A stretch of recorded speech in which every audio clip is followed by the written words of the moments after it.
Hey guys, it's Dude here with Misaki, and welcome back to Fate Holotraxia. So last time, a lot of stuff happened, and we have a lot of questions. It's a half a year after the Holy Grail War. All the servants were still alive. We got introduced to who appears to be Lantern's original master, but she's with a different servant now for some reason.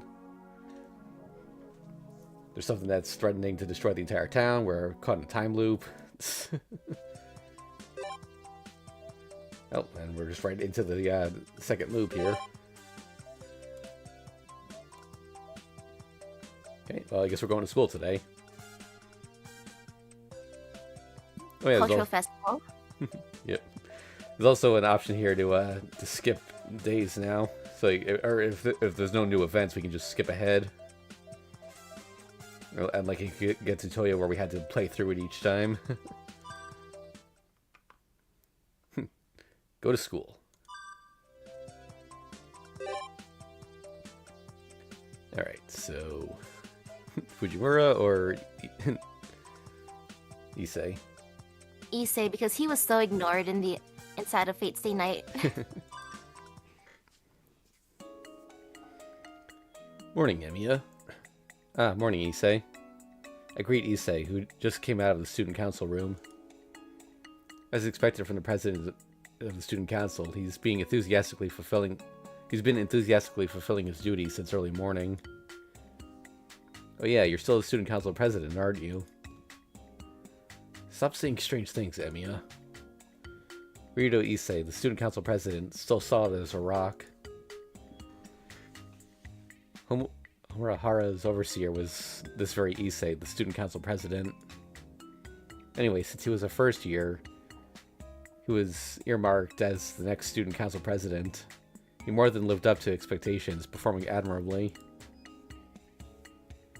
Even if he stepped down, he'd still be called President Ryudo. Even at future reunions, he probably will still be remembered as President Ryudo. But on the other hand,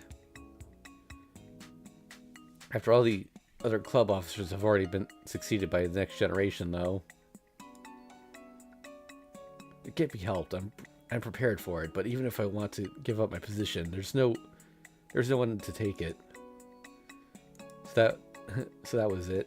Issei's student council president aura was too great, and as there was no suitable candidates, Issei was reelected. It really was an unprecedented state of affairs. Whoa, you bear a heavy burden. If the selection committee would pick someone competent, I would already be the former resident. However, the current second years are lacking in determination and patience. Issei mutters to himself. This was causing him quite a few headaches. Even in conversation, he sounds lifeless. To be student council president, isn't that difficult? No, that isn't really a problem. Most of the executive tasks are done by the second year secretary and so on. However, there will be another president selection round in 3 months' time. Out of the second years, no one catches your eye? Like the vice president, she almost seemed to be your own student. If I don't do that, the possibility of another failure is high. Still, with a half year remaining, don't tell me Issei intends to be held back a year in order to retain a student council president post. But it won't work. Even if she becomes a candidate out of her own will, I cannot endorse her. Why? It wouldn't benefit her, and if things were to go poorly... it may end up splitting people into factions.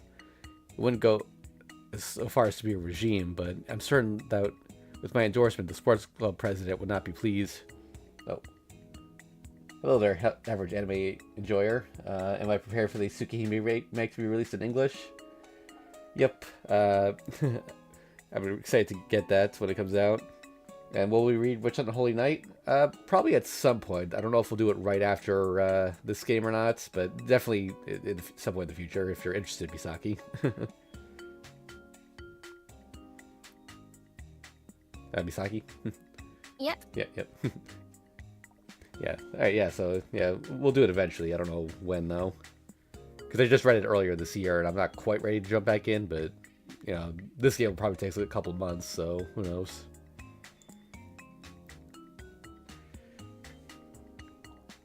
To begin with, the student council body should be directed based upon a legitimate and democratic election. The one who should decide upon my successor should be the student body, not myself. I see. This president is worthy of admiration. As long as this Iron Man is here, I'm sure the next election is going to be a rough one as well. However, it is true that aside from Kirishima-kun, there's no one competent enough to take my place. She joked around, asking me if I'd stay back one more year, but if I were to do that, it would be a step backwards. But even so, there are no other second years to whom I can pass this art to. You seem quite strict. Emiya, if you were 1 year below me, I may have abdicated so that you could take the position already. Abdicate? Is he saying he's giving up the position of student council president to me? He says some scary things. But we still have time. It's not difficult for me to continue my duties until graduation. In fact, being bestowed the honor of doing so is a blessing to me. Issei had won the election by an overwhelming majority in his second year. What he set out for was a road towards reformation. But the reason he had won was not because of the need for reformation, but because he was the epitome of a student council president. And few students at the time were focused on reformation itself. So you still have unfinished business, I take it? Yes, the main cause of hindrance to the reformation of Honorahara has not been removed yet. I see. Well, it has been an implicit rule for the last 10 years. It'd be hard to solve that in only one term. If I had at least one more year in office, I could settle the inequality in club fees, improve clubs and organizations, as well as make a movement to amend the school regulations. It is unfortunate. Issei regrets seeps through his speech. Even though I was only watching from the sidelines, I thought Issei was doing a good job. But if I could say one thing about him, he does have a weird way of showing passion for things. But one reason for that would be that Issei. And all of it is because of that Tosaka. She's the reason? Tosaka has a hold on the sports clubs. She interferes with school trips, and on top of that, she has some kind of force over the staff, threatening them and bending them to her will. The reason why the reformations have been delayed is because of her. Raging all the way down to its core, it was the usual rant from Issei. At this rate, the only outcome is the person he's ranting about shows up and they get into a fight, or I listen to him until he finishes. That's right, if I hadn't had my efforts wasted by Tosaka, the Honorahara witch, I could have been peacefully retired by now. I don't think the school's name was ever mentioned in Stay Night. Yeah, I don't think so.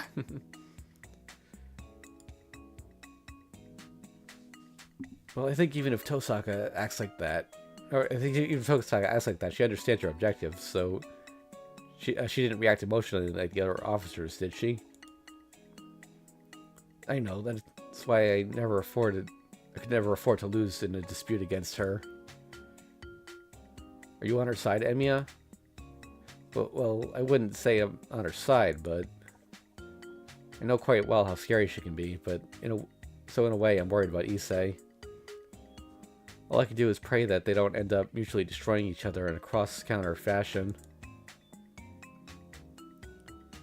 That Tosaka, even with me here, she uses her charm to seduce my allies. She may be my enemy, but she really does know how to launch an effective attack. Damn her. Issei nods his head. It almost sounds as if he admires her. Issei, could it be that...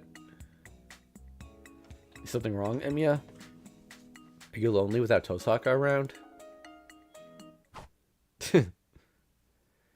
Wow, Issei drew back with amazing speed. What are you talking about, Emiya? Explain yourself. I mean, whenever we get together, you're always talking about her. I'm starting to think you'd have no reason to do your job if she wasn't there as your rival. How rude. I never once thought of wanting a monster like her as a rival. I'm sure she feels the same way. In a way, it's like you're destined to be rivals. I try smiling, feeling a little refreshed. Homeroom is going to start soon. We're out of time. I'll talk to you regarding this matter later, Emiya. Sure, if you want to complain about Tosaka, I'll listen as much as you want. I'm a bit puzzled by your comment. Why are you making such a lukewarm expression? Well, really, the more we talk about it, the more likely it is that Issei will realize that even though he doesn't like Tosaka, they are inseparable rivals. Let's hurry to class. If we keep littering around, Fujine will get there before us. Fujimura-sensei? She is rather unforgiving of infractions of school regulations. Let's hurry, Emiya. He had a stronger reaction regarding Tosaka than he had when Emiya stripped him.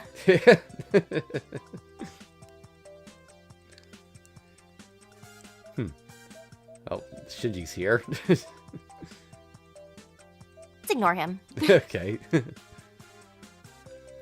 Yeah, so it seems like once we go to school, we're stuck there for the rest of the day.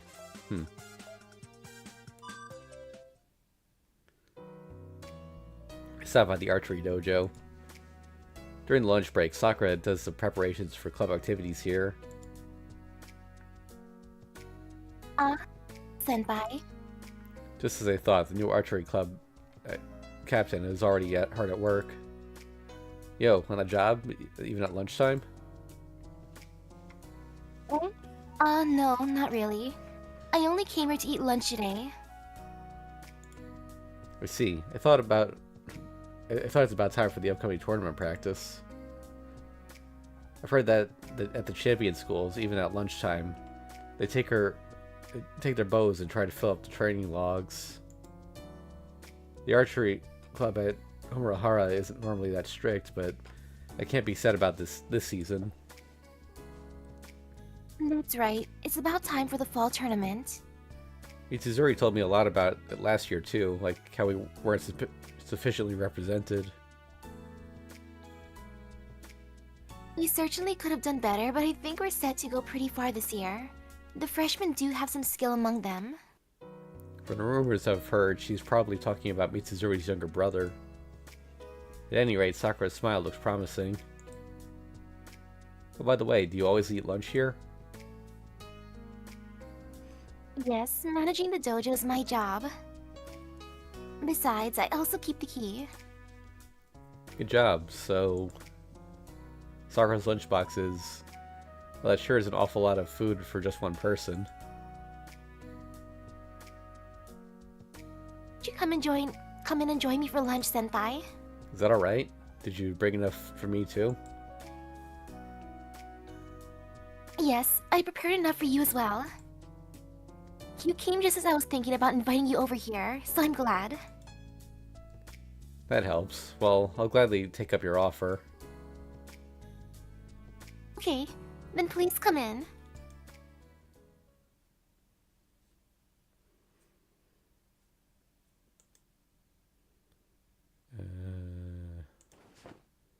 Okay, I think the first line's hers. Sure is nice and cool here in the fall. Unlike the windswept roof, there are walls on 3 sides. It's just perfect. Now then, I sit on the plank floor at the back of the dojo. It's my first time having lunch here. Seems that Mitsuzuri and Tosaka often drink tea here, though. I'll bring a floor cushion. No, it's fine. A former club member sitting here comfortably on a cushion would certainly get laughed at by Mitsuzuri and the others. Oh, alright. But you're a guest, so it should be okay. Sakura's the current captain. There's no way I'll sit on one when she's around. Yet she still sleeps on... she keeps on fidgeting and won't settle down. How about the referee seat, Senpai. It's kind of odd to be having a meal on that tatami. Here's fine. Right. Well then, let's eat. Sitting down on the floor beside me, Sakura passes me the lunchbox. Well, there's a lot of food here. Thanks for the lunch. I'm always getting favors from you. No big deal, really. Picking up my chopsticks, I open the box. Salmon on top of white rice and chicken stew, distinctly Japanese style. Sorry, there were a lot of leftover ingredients after breakfast. Oh no, that's only to be expected, seeing how busy you are. Wouldn't be the first time I'm eating the same thing for breakfast and lunch either. After getting off my part-time job, I was exhausted and usually didn't have the energy to fix something different for lunch. All of that changed when Sakura came. Fujine. Fujine probably wouldn't realize she's eating the same thing 3 times a day. Really? I thought Fujimura-sensei was rather picky about those things. Fujine is mainly concerned about whether she can fill her stomach or not. Oh, right. I should make a lunchbox for her sometime too, shouldn't I? She'd be happy, no doubt. But we'd best not to spoil her. If it becomes a habit, the old story might repeat itself. You have it rough too, don't you, Senpai? I nodded as I chewed through the sweet salmon, so full of flavor despite being chilled. With the Japanese-style lunchbox this good, Sakura's cooking is exceeding all my expectations.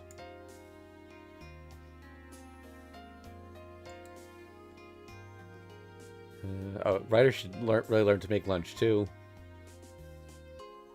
I don't know. If I said something, she'd silently do it for me, but it would just be like an obligation and wouldn't seem very fun. It would be great if Ryder could cook with me, but I do learn the most from you, Senpai. Looks like Sakura thought she hurt my feelings and is trying to hide it with a smile. It's fine, even if with 3 people in the kitchen, it'll work out somehow. I mean, Ryder made the miso soup in the morning and then really didn't like it. Yeah. Continuing to consume our respective lunches, I suddenly noticed something. Could it be? Sakura, did you mix up the boxes by chance? Really? But the chopsticks are in there? I guess. I just had a feeling that your box is bigger. Maybe because it was on top of Sakura's small thighs, but her lunchbox looked really large. But even if I were to mix them up, they're the same. Both the size and contents? Oh, that must be why it looks bigger. Wait, but then... Wait, I thought you would eat a lot less. But if you had the same amount as I did, wouldn't you get hungry in the afternoon? That's why. I see, but even then, isn't that a lot? Lunch is at least 80% more than the amount I had. It's normal. I can totally eat this much. Normal, I see. So that's normal. I often hear about girls skipping lunch entirely, but... Yeah, I guess I'm always exercising and so I can eat a lot. So the secret to losing weight isn't cutting back on what you eat, but rather using more energy. Wait, but it doesn't seem like Sakura is really worried about that. In fact... Also, I'm still a growing girl. Sakura is still growing. When she tells me something like that, it really makes me wonder what part of her she's referring to. Without realizing it, I stop moving my chopsticks and look down. This is not good. This fantasy is not appropriate for a sacred archery dojo. Senpai, was the sound of the salmon too strong? Oh no, it's delicious. Your cooking is great. I was just thinking about what you said, you know, about you still growing. You know, I was just thinking you can really get taller at this age. If you can really get taller. You're a lot taller than you were a long time ago, right, Senpai? So you probably still can, right? I'd like to be taller, but there's no way to train myself for it, so I guess there's nothing I can do. 1 second.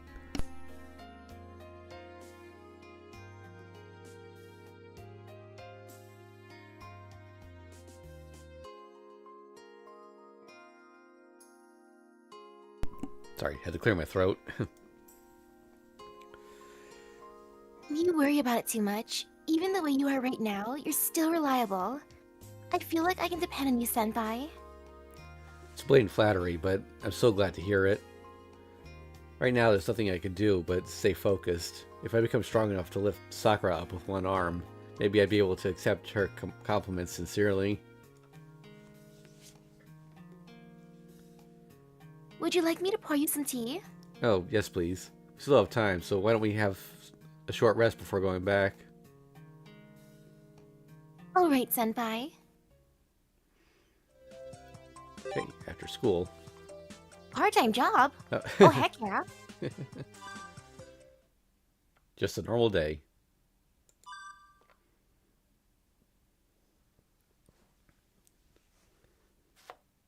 Okay, guess we'll skip the part-time job.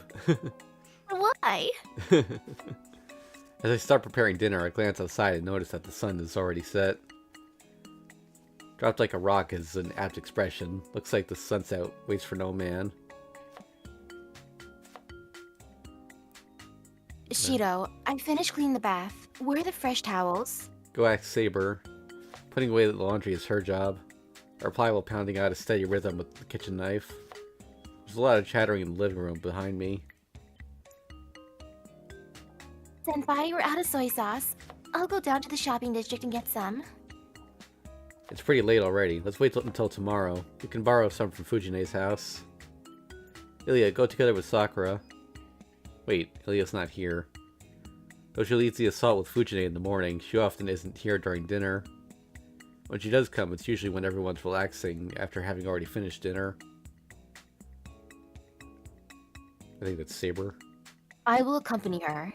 As I said in the morning, it is dangerous to be walking around alone at night. Saber? Ah, thank you very much. If Ryder went, she'd frighten the underlings at Fujine's house. Anyway, come back soon. I sense a quick nod from the two of them. They grab a large empty bottle and merrily head for the Fujimura group. Shiro, I'm sorry to disturb your cooking. Ryder appears as if to replace the two who just left. Punctual Ryder won't show her face in the living room before 7 o'clock. Until then, she stays in her room, immersed in reading. No problem. What is it? While you were away, an unknown character came by, suggesting that we purchase a tabloid subscription. I refused, but he would not give up. He will come back every day until we buy one. A type of a persistent burning passion, it seems. Frankly speaking, would it be acceptable to regard him as an enemy? No, absolutely not. Why? Because it would cause fatalities. Treat others kindly, treat yourself kindly. Ryder seems patient, but she has zero tolerance towards enemies. Classification of something as friend or enemy happens amazingly quick. Saber is also rather similar in that aspect. Despite having leeway in her definition of enemy, once acknowledged, Saber won't show any mercy either. I understand. Even though I'm not confident, tomorrow I will properly listen to what he has to say. There's no need to force yourself to listen. If you say that we already have a subscription, he won't appear for another 3 months. Or just call Sakura and she'll settle it in no time. Sakura? But I do not think that Sakura has the skill to deal with such a person either. Huh. I think I should remember this scene. Weird. It seems she's good at overcoming her weaknesses. Sakura's great at turning away subscription sellers. In fact, just watching it frightens me. In her suggestive passive manner, she grabs the weed by the very roots and then, at the very last moment, cuts it thoroughly with a smile on her face. No man can withstand the shock of hearing. You should be going soon before I call the police, okay? With that smile of hers. A passive-aggressive style of defense, along the lines of a Kyoto native offering a guest some bubuzuke as a sign that they've overstayed their welcome. I see. She is normally calm and gentle, but it is dangerous to anger her. I understand. By the way, where did Sakura go? She went with Saber to the Fujimura group. They'll be back soon. You can just watch TV with Fujine in the meantime. Do you not need help serving the food? Nah, though I appreciate the concern. Today you only need one big plate for everything. Lightly bowing, Ryder returns to the living room. Ryder-san, what are you doing? It's the debut of Oh wait, no, I think that's, yeah, it's her saying that? Okay. Ryder-san, what are you doing? It's the debut of the legendary Racket Rainbow. God damn! Sorry. I wanted to watch the news. Gah, that's so obvious it ain't even an excuse. Why, oh why? It's the anime that will never bore you out. It's Racket, yet there are mad weapons like floppy, pizza, and even laser guns. It is a masterpiece that has already transcended the interesting or boring dimension. Quietly nodding in response to Fujine's explanation, Ryder still ruthlessly changes the channel. She said that reading is part of her life, and watching TV is just a simple hobby of hers. Yet, how should I put it? It's gotten really lively in here. Food hasn't even been served, and it's that noisy already. How much worse will it get once dinner starts?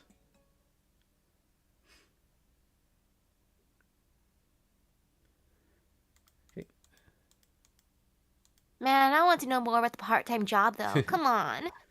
Well, we saw a glimpse of it at the start of Fate Stay Night, like, Yeah, but yeah. I was hoping they'd finally get more, like, appearances. Alright, so should we call it a day or go out for a walk? More walking. Okay. Alone. Ah, yeah. Alright, where should we go this time? The intersection. Alright. There doesn't seem to be anything wrong here. It's different than Shinto in the distance, but if you listen carefully, you can hear sounds of activity. The sound of a passing car's engine. The ragged breath of a running silhouette. The light from a house with laughter spilling out. The heavy breathing of the running silhouette with its tongue hanging out. Well then, I guess it's about time to go back and catch some sleep.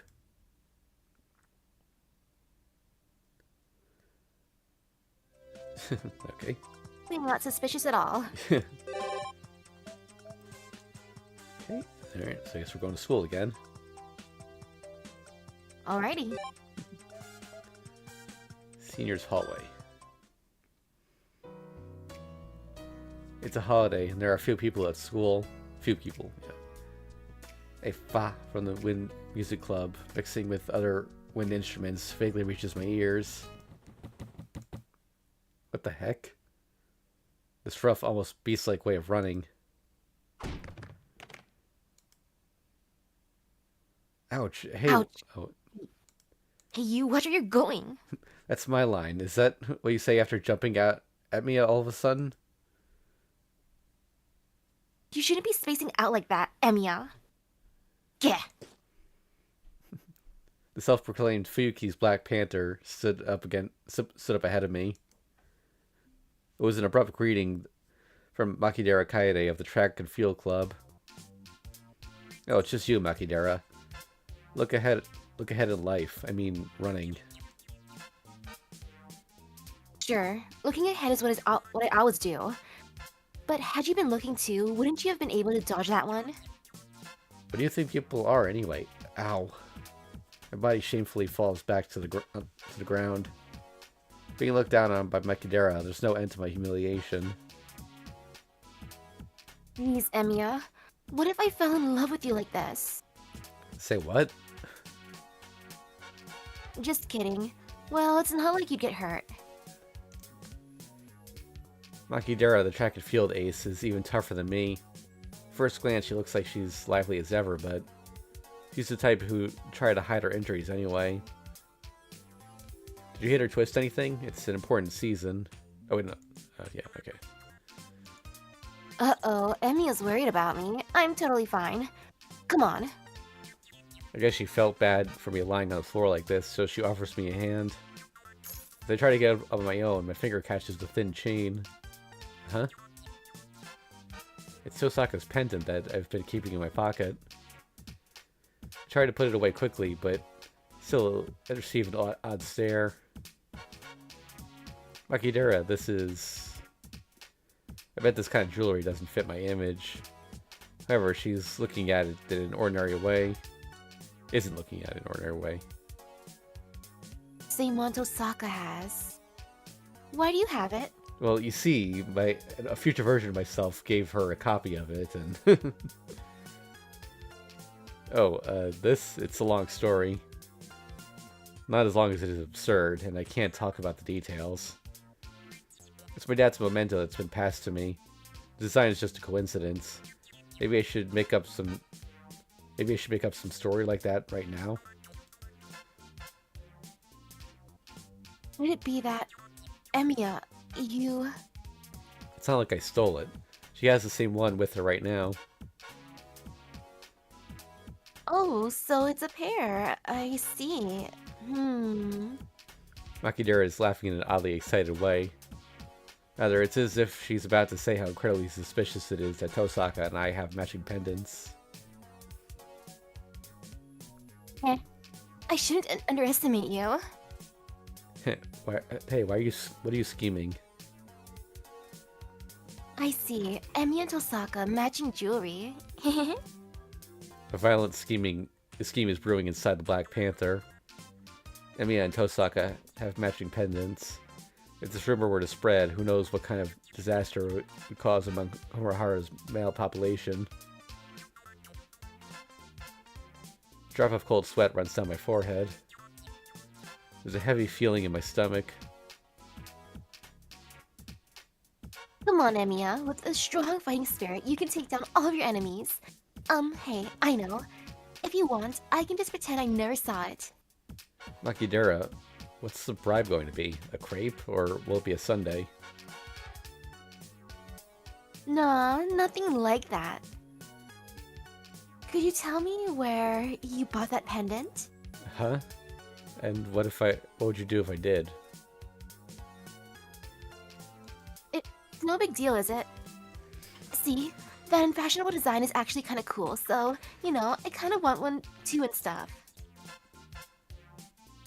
So, what shop did you buy it from? Tell me. Sorry, I don't know either. It's not like I'm lying this time. It's just all I can answer. Tosaka didn't buy hers as well. It was passed down to her through generations of ancestors as well. It's probably not the kind of thing you can just buy somewhere. Could it be Emiya? Yes? It's not that you gave a gift, rather you received one? Yeah, so please leave it at that.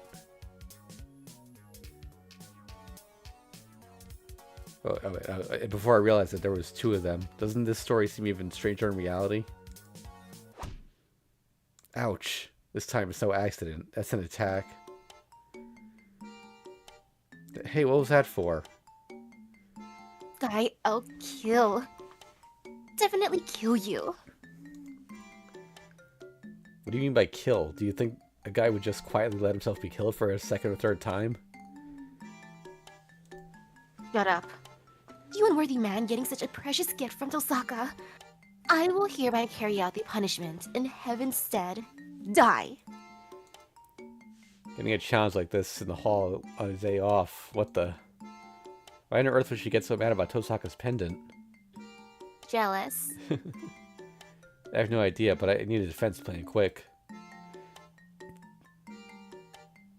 You won't get away, Emiya! Gah, stop screwing around. And I get it. It's just a minute ago, it was your head that hit me instead of your foot, right? Grr. Soon you'll be beaten, and I'll get XP and a rare artifact. The Black Panther of Homarahara is gaining ground. Let's get out of here at full speed before I find out the origin of that nickname. Oh, nothing here. Oh, I can go to the streets now. Okay. Oh, we can actually ditch school? Yeah, I guess. Oh, I guess because it's a day off. Alright, so should we go home or to the temple? Actually, we can see what's here. Okay, temple. Oh, okay.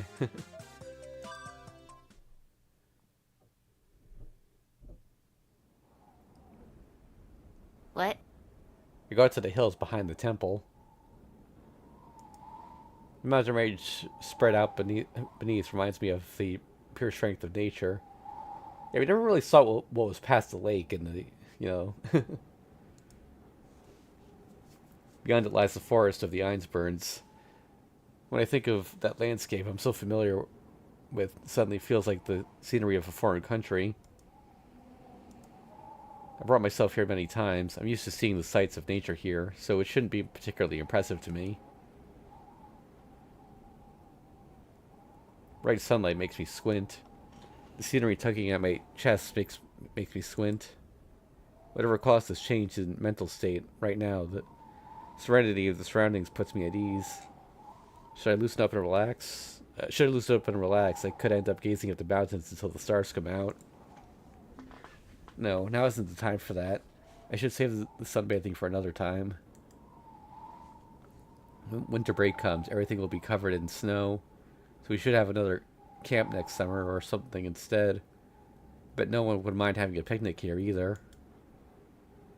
Next year, huh? Well, patience is a virtue. What happens until then will be another story. Getting up and stretching my back, I leisurely leave the graveyard behind me.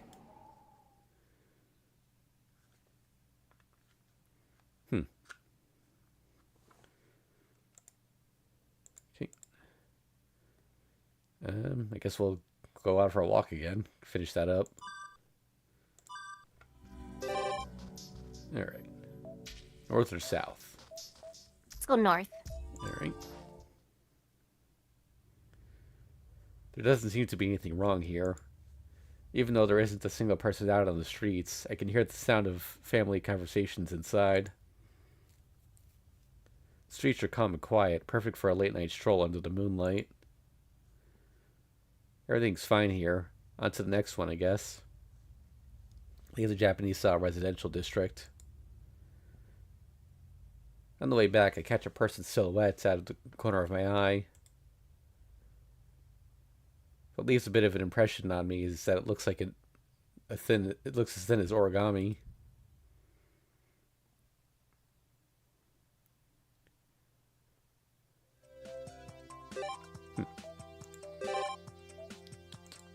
Alright, to school once again.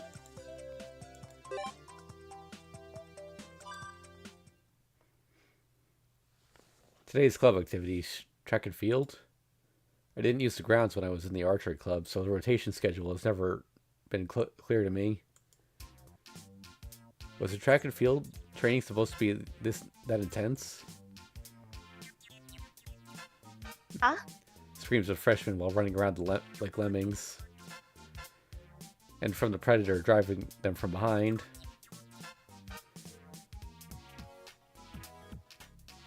Hey, the next 406. Run, run, run, die! You there. You're falling behind. Knocked on the guy in front of you. You should know that for a sprinter, defeat is death. Makidera Kaede, the self-styled Homer's Black Panther, a girl born to run. Wow, Makidera is really zealous about these club activities. And anyway, wouldn't it be death as a sprinter to hit the runner in front of you? Oh, if it isn't Mr. Emiya himself. Observing? Oh, I turn around to see Himuro standing there. Himuro is a member of the height jumper team, so she's probably not with the sprinters. Yo, pardon the intrusion. I was just passing by, ended up fading before I knew it.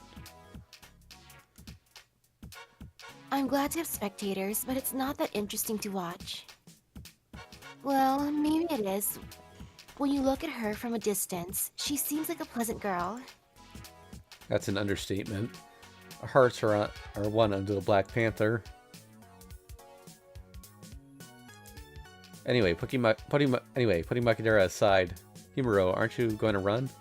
Even high jumping requires some sprinting practice, doesn't it? I got off easy. This is an adjustment period for me, so I'm not going to be running that much.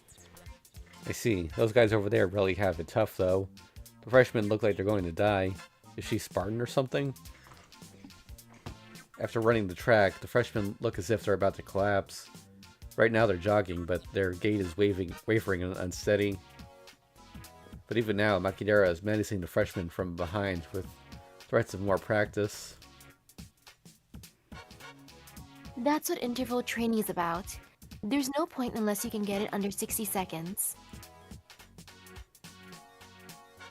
It is an advocate of hard work to begin with. She's doing this to drive the freshmen to their very limits, take them to the edge and drive them to despair. That's her principle in leading them. Ugh, so I guess she's not a Spartan, just sadistic. That must be why her hands move before her mouth. That beast just thrives on violence. I feel sorry for this year's freshman. Even I'd give up after that.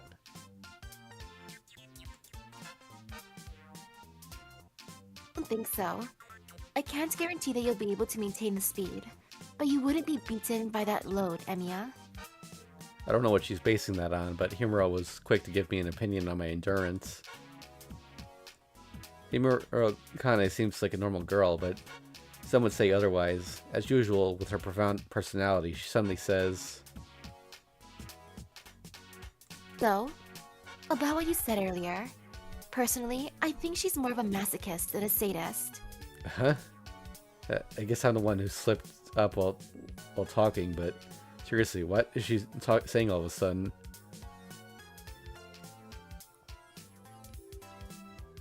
Chan is a pervert? To our misfortune, it was the team manager, Sayagusa Yukika, passing by and unable to conceal her surprise upon learning her friend's secret. Quite Thank you for helping out, Yukika.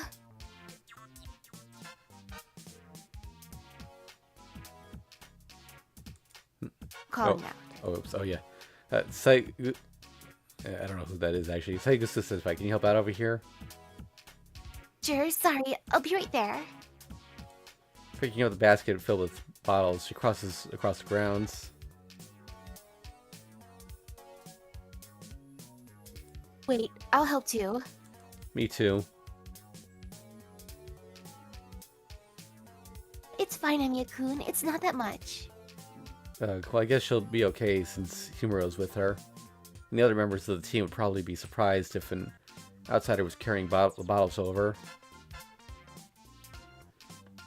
Alright, everybody, get some water. This season, people tend to not get enough, so be careful, newbies. We have a meeting after lunch. Everyone gather at 1A. If you're late, we're adding the seconds you're tardy to your sprint total. Got it? Sir, yes, sir. The group of weeping freshmen, forced into a never-ending cycle of jumps and dashes, finally starts to disperse. They're worn out. After that much work, surely no man could have any energy left, whether they like it or not. Work, Maki-chan. Here you go. Thanks. You're always full of energy, Yukichi. How's your adjustment going, Himuro? Not bad. With her bottle in hand, she lightly jogs by me. Her gaze crosses over me. I guess she noticed that there's a strange new visitor around. Oh, it's you, Emiya. What are you up to? What do you mean? As you can see, I'm just spectating. You sure have a lot of free time. That's exactly it. Before I knew it, patrolling to find something odd around town turned into a neighborhood stroll in search of something to entertain myself with. The reason being, there Really isn't anything I can find that looks wrong. Humph. Then you idler. If you have nothing better to do, why not help our club? Did you break something again? Didn't break it. I just messed up my pole a little last week. That's what you call breaking it, but whatever. Anything else? Yeah, some hurdles are starting to get hard to adjust. You can fix stuff like that, right? We could discuss an appropriate reward too, so think about it. Sure, sounds like a simple job. That was quick and cheap. Wow, you took that up awfully fast. I'm not sure whether to trust you or not. And should I refuse? Maybe not.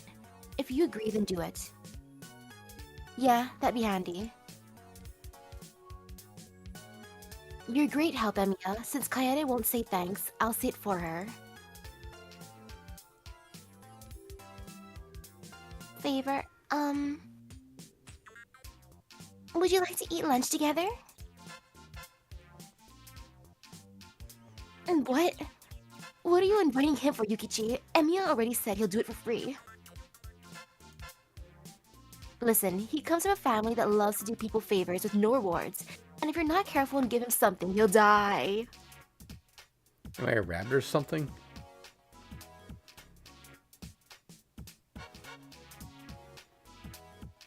But asking Emiya to help with all this, I feel so... Well, maybe not too bad. It's up to Emiya. Well, it doesn't look like he has any plans for lunch, but... Yeah, I was just thinking about eating somewhere around here. Saigusa looks really happy. Seeing a face like that, I couldn't refuse.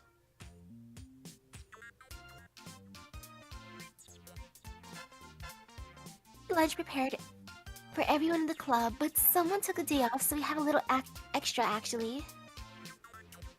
Emiya-kun, could you eat it as a favor to us? Okay, if that's the case, I'd be happy to. I could just think of it as a reward. If I get treated to lunch, I'll be even more motivated to fix the hurdles. I've never had to feed anyone like Emiya before. Boo. A double meal for lunch and triple meal for dinner is no problem for Makinoji. It is so. What kind of Japanese monster is that anyway? She slowly understood that even if there was no Japanese demon like that, there may be one in the Western world.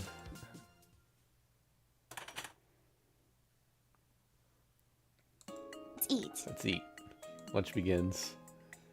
I guess there are no club activities after lunch, since all three change clothes before eating.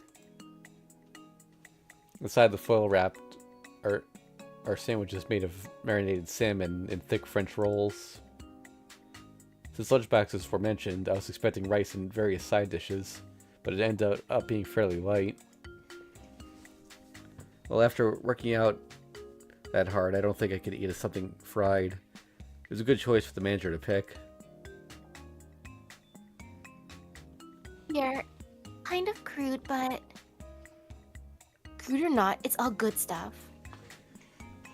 But Emiya here, from what I hear, is a real gourmet.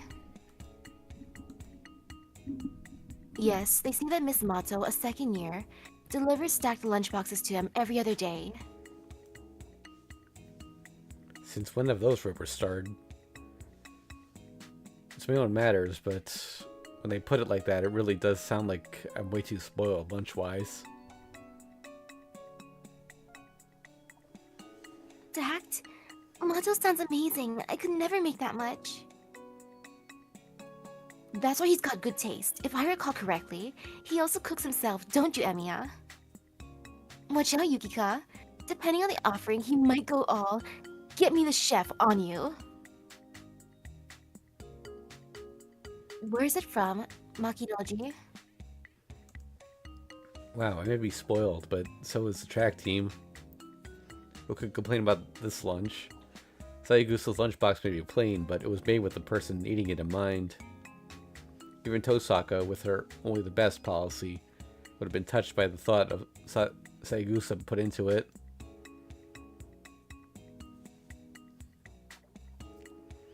It's okay, Yukichi. If that happens, I'll come cheer you on when you have the extreme menu showdown. Come on, as long as you get that Kyogoku guy pinned down, I'm sure you can win.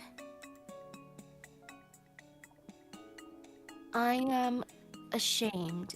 I'm useless at cooking. But Emiya-kun's eating it as if he likes it, so it's fine. Hearing my name, I raise my head. Manners bad? It's not it. That's not it. You had a nice smile when you're eating, so I'm happy, is what Yukiko wants to say.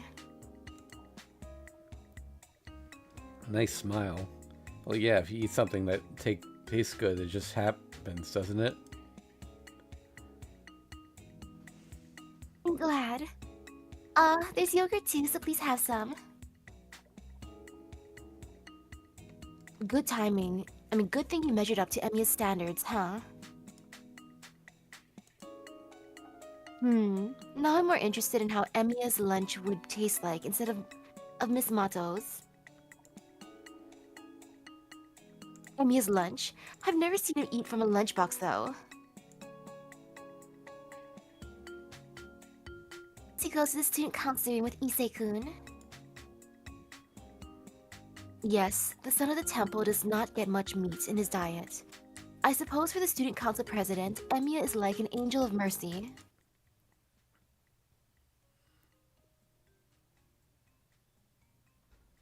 Ah, that. How can you say such an embarrassing line without even flinching? That's amazing. Being unable to say anything back is a little sad. But even Issei is still a growing young boy. With only vegetables for lunch, he may run out of energy and faint in his battle against his bitter enemy, Tosaka.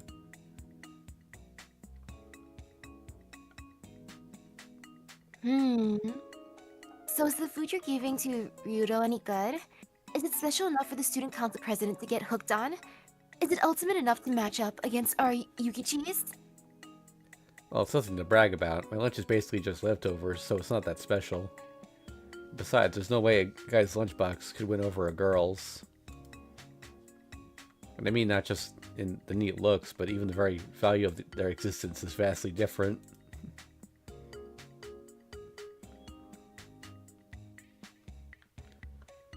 Really? Since guys don't usually make lunch, I think yours is pretty special.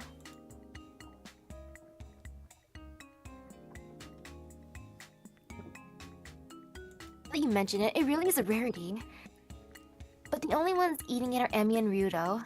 He's like, no threat to our Yukichi, the idol of the track team. No, I believe Miss Tosaka's eating Emiya's lunch too. I saw one of his lunchboxes in her desk before. Chunks of fresh bread feel like they're going to get stuck in my throat. Himura Kane is frightening as Tosaka and Rin is careless. I don't mind making it for her, but I told her to hide it carefully. What did you just say? Tosaka she even lets Emiya do that? I knew she liked taking the easy way out, but... What is this? That sounds almost like they're dating.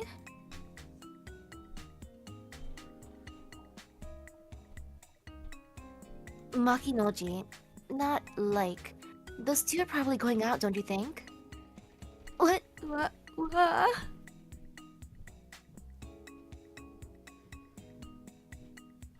I won't accept it.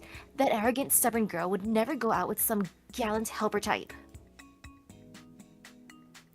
A girl like Tosaka can't have friends. Even if she had some, it would only be people like me, who intend to use her. Yet, as a matter of fact, twice a week, Miss Tosaka comes to school with an Emiya-marked lunchbox. Blah! So she tried to seduce Emiya with her charms. That's, um, crap. What was the word for that again? Come on, Yukichi. Huh? Me? Um, are you trying to say she lacks moral integrity? That's it. You're just one of the 100. You're already dead. Okay, here, Mia-kun. I'd rather not do this, but here's my yogurt, okay? Eat it. No thanks. I already got some from Sayagusa-san a minute ago. Grr. So you're saying you won't be swayed by my charm? Come on, it's prune flavor, not very yummy, but eat it already. Stop pressuring him, Maki-chan. I've never ever seen prune-flavored yogurt at the stores. Yukika, try to imagine how Makidera feels. How sad. Looks like something snapped in Makidera's head. Well, it was probably Himuro who did it, but the fallout will come to me alone. It's time to retreat. I've eaten my lunch, so let's go return the favor. Well, I should be going soon. Sayagusa, thanks for lunch. The salmon and bread were both delicious. It's nothing. Don't worry about Makinoji and Tosaka, Emiya. Grr, you're an eyesore, just as I thought, Emiya. Alright then, let's do our best and get to work. For the hurdles, I'll need to grab the grease oil and spray from the tool shed. Oh, that was a long scene. What do we got here? Okay, I guess we'll go to the big bridge.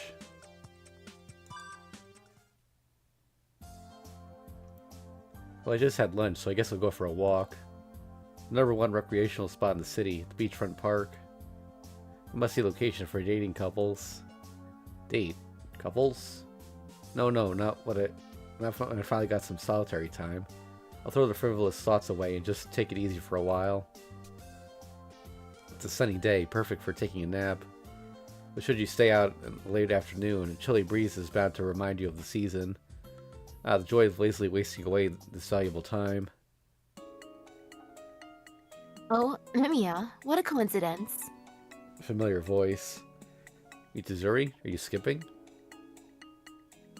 What? Club activities? You say that as if I was some kind of club freak. That said, you have to admit that you used to be a far more devoted member than I will ever be.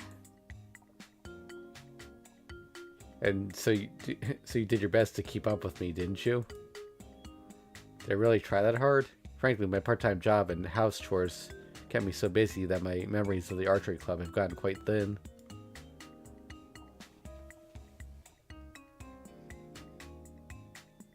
Did I? Well, even now, I don't think any regular members go to the range more than you or me. You had your part-time job and even helped the student council for whatever reason. I always wondered, when did you actually have fun? I was thinking the same of you. I keep work and play strictly separate. I do get my share of entertainment when no one's looking.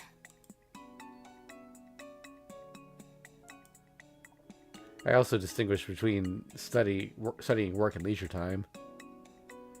I wonder. Rather than on-off, you seem more like on-on-on. She lets out a refreshing laugh. Well, I did say that I tried to live a full life. In reality, I'm not that good at it. Rest, work, and I can't really tell.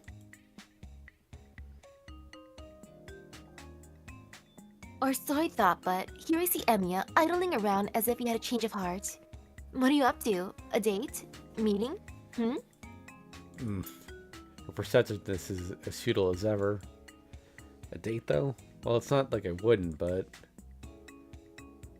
Wait, you make it sound as if I'm Shinji or something. He plays around way too much. Although I would feel better if you were a little more like him. There's a thin line between plain shock and relief. Wait a moment, she's actually alone as well. And I guess you're still waiting for your date? Me? With whom? And where? So you don't have anyone cute who could stand up against you? What is this? Your former self would have just nodded and left it at that. Now it sounds like I just love seeing a girl on her way to a date or something lovey-dovey like that. It doesn't even make sense. Anyway, does that mean you're all alone too? Just like you, but Mitsuzuri nods a few times. And finally, as if having decided something, clap. Alright. As this is such a chance meeting, go out with me instead of Tosaka. Yeah, to date with you? Go shopping with me at least. Well, it's not that often I get to see you, and having a bonehead companion ought to be alright once in a while. Response to my jumbled muttering is very much a manly answer. Actually, it's just a gender-bent issei. Just like a gender-bent issei. As I attempt to grasp the situation, Mitsuzuri puffs her cheeks in dissatisfaction. What? Am I not good enough? No one said that. It must be so. There's always Mato or Saber-san or Tosaka.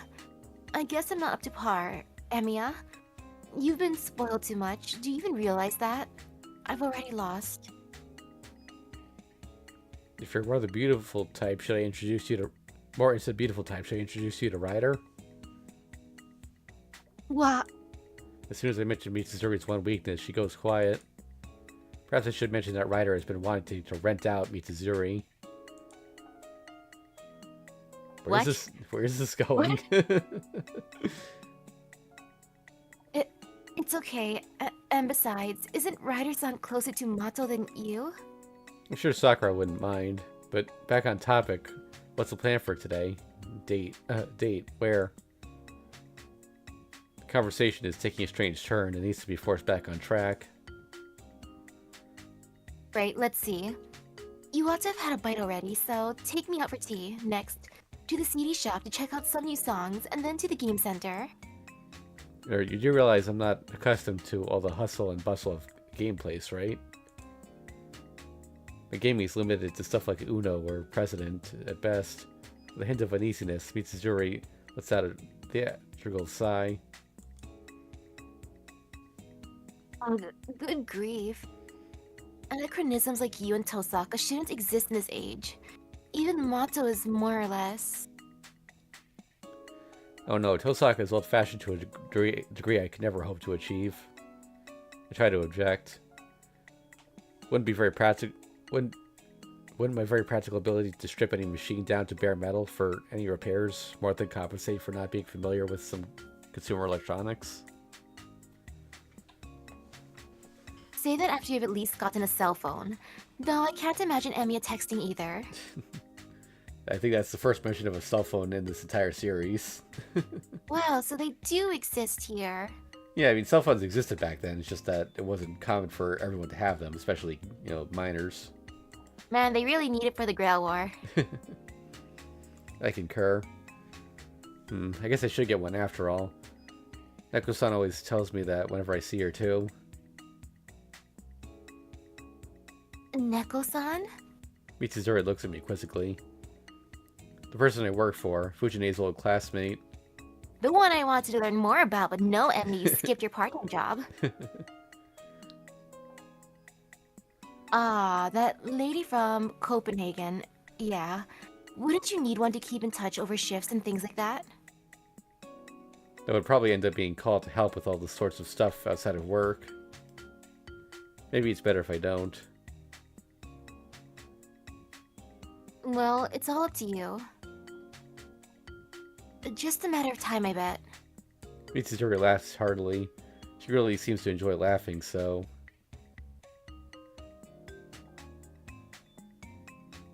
Make sure to teach you all about that. Be sure to bring Tosaka along too. She'll get away, no doubt. If Tosaka were to see Coach Mitsuzuri's knowledgeable face, she'd be grumbling about it the whole day. Right, I'll teach you and Saber-san first, and then I'll say that she's the only one who's not up to date with technology. That would probably work, and then... She lays out her brainwashing strategy, going broadly. Nonetheless, defeating Tosaka's stubbornness, I can only wish her luck. Not something I would try myself. Well, that's that. For now, let's head over to the game center. First-person game should be okay, yeah. We're back to that again. First person? Something that we could both enjoy at the game center would probably be those shooting ones. Great. You ought to be fine there, who knows? Maybe we won't even need the continue button? Off to the station. Oh, no, it's her. Off to the station, I'll treat you to some tea. We should at least split the bill. Mitsuzuri sets off at a brisk pace, and I have to chase after. This really is a date, isn't it? Not that I mind. Maybe I should just keep quiet. Now, Emiya, cheer up. And it's the first time I'm going to get to the game center, the guy. Oh, I know. Gonna go test punch strength, definitely. Stop it, I'm too excited. She keeps urging me on. Perhaps calling it a date was a bit of a stretch.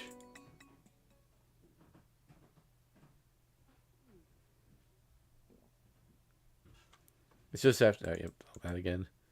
Alright, I guess Cute. we'll go for a walk. Alone. Well, one place left to check. There doesn't seem to be anything wrong here. No signs of life in the district No signs of life in this district is business as usual. No screams nearby, no howling beasts either. Perhaps due to the white moonlight, the town looks brighter than usual. Everything's fine here. On to the next one, I guess. Leave the Western Salt Residential District. On the way back, I noticed something red out of the corner of my eye. There are one or two brand new post boxes. Nothing wrong here. Ooh. There, let's continue to the bridge and continue investigating Shinto. Okay.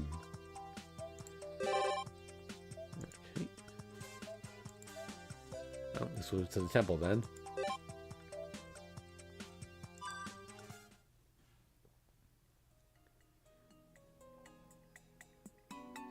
I finally got to read the temple gate. And at the top of the long flight of stone steps,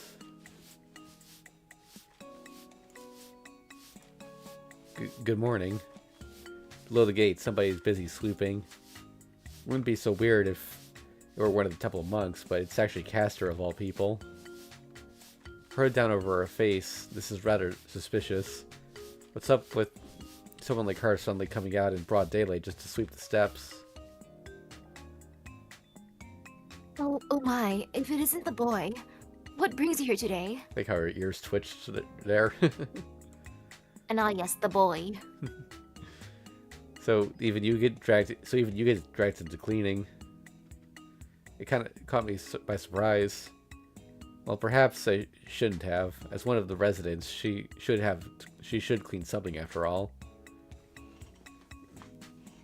Yes, I thought I'd tidy up the place a bit. Is there a problem? Well, the outfit, is that alright? Other stuff like her plain clothes she wears into town. I mean, those won't seem out of place. It would seem like some random parishioner busy with the sweeping. I want to see the plain clothes. What's your point? I do know what they look like. They're nice. I'm sure we'll see them at some point. Oh, nothing. Right, isn't there a gatekeeper? Why not ask him to sweep? Isn't assassin Sasaki Kojiro always standing by the temple gate? She lets out a theatrical sigh, as if to underscore the point. Only that man had a shred of gallantry. I wouldn't have to go through all this trouble. It seems like he has free time, though.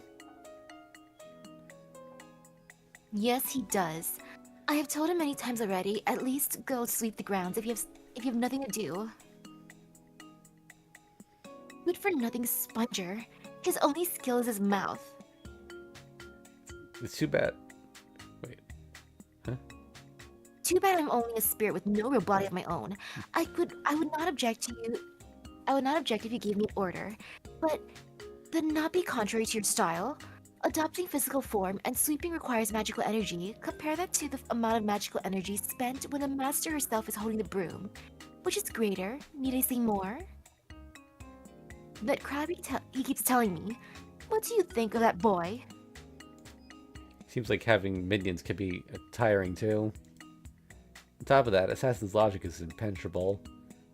Never mind her looks, underneath those robes is a true old-fashioned magus that would make Tosaka look like a lowly amateur in comparison. Ever frugal, she wouldn't use magical energy frivolously. Truly, it's far too inefficient to make servants materialize and do grunt work. You know, come to think of it, I don't think I've ever seen Kojiro and Medea interact in FGO. Huh. I guess that's why she's like, I hate this man. Perhaps I should have summoned a youngster spirit, perceptive and obedient. Just like you, boy. Caster looks me over from head to toe. Whoa, my body temperature dropped for a moment just now. It'd be great to have a young guy who can cook, clean, and do laundry as a familiar. Thanks. Is she praising me, or is she making fun of the fact that I'm useless as a magus? I think it's a bit of both. Caster suddenly looks up at the gate with an unpleasant expression. You listening, assassin? Mm-hmm. He's nowhere in sight. Only his voice is present. That's you we're talking about. You, the good-for-nothing idler who sleeps all day long, is far less useful than even this boy right here. Get my drift? Splendid indeed. A swordsman is not one whose services should be needed. Rather, the true samurai should be farming the fields, raising wheat. There's no arguing the fact that this boy is more useful than me. Kojiro's tone is carefree as always, even as Caster's starting to lose it. It's hard to tell if those two are really master and servant.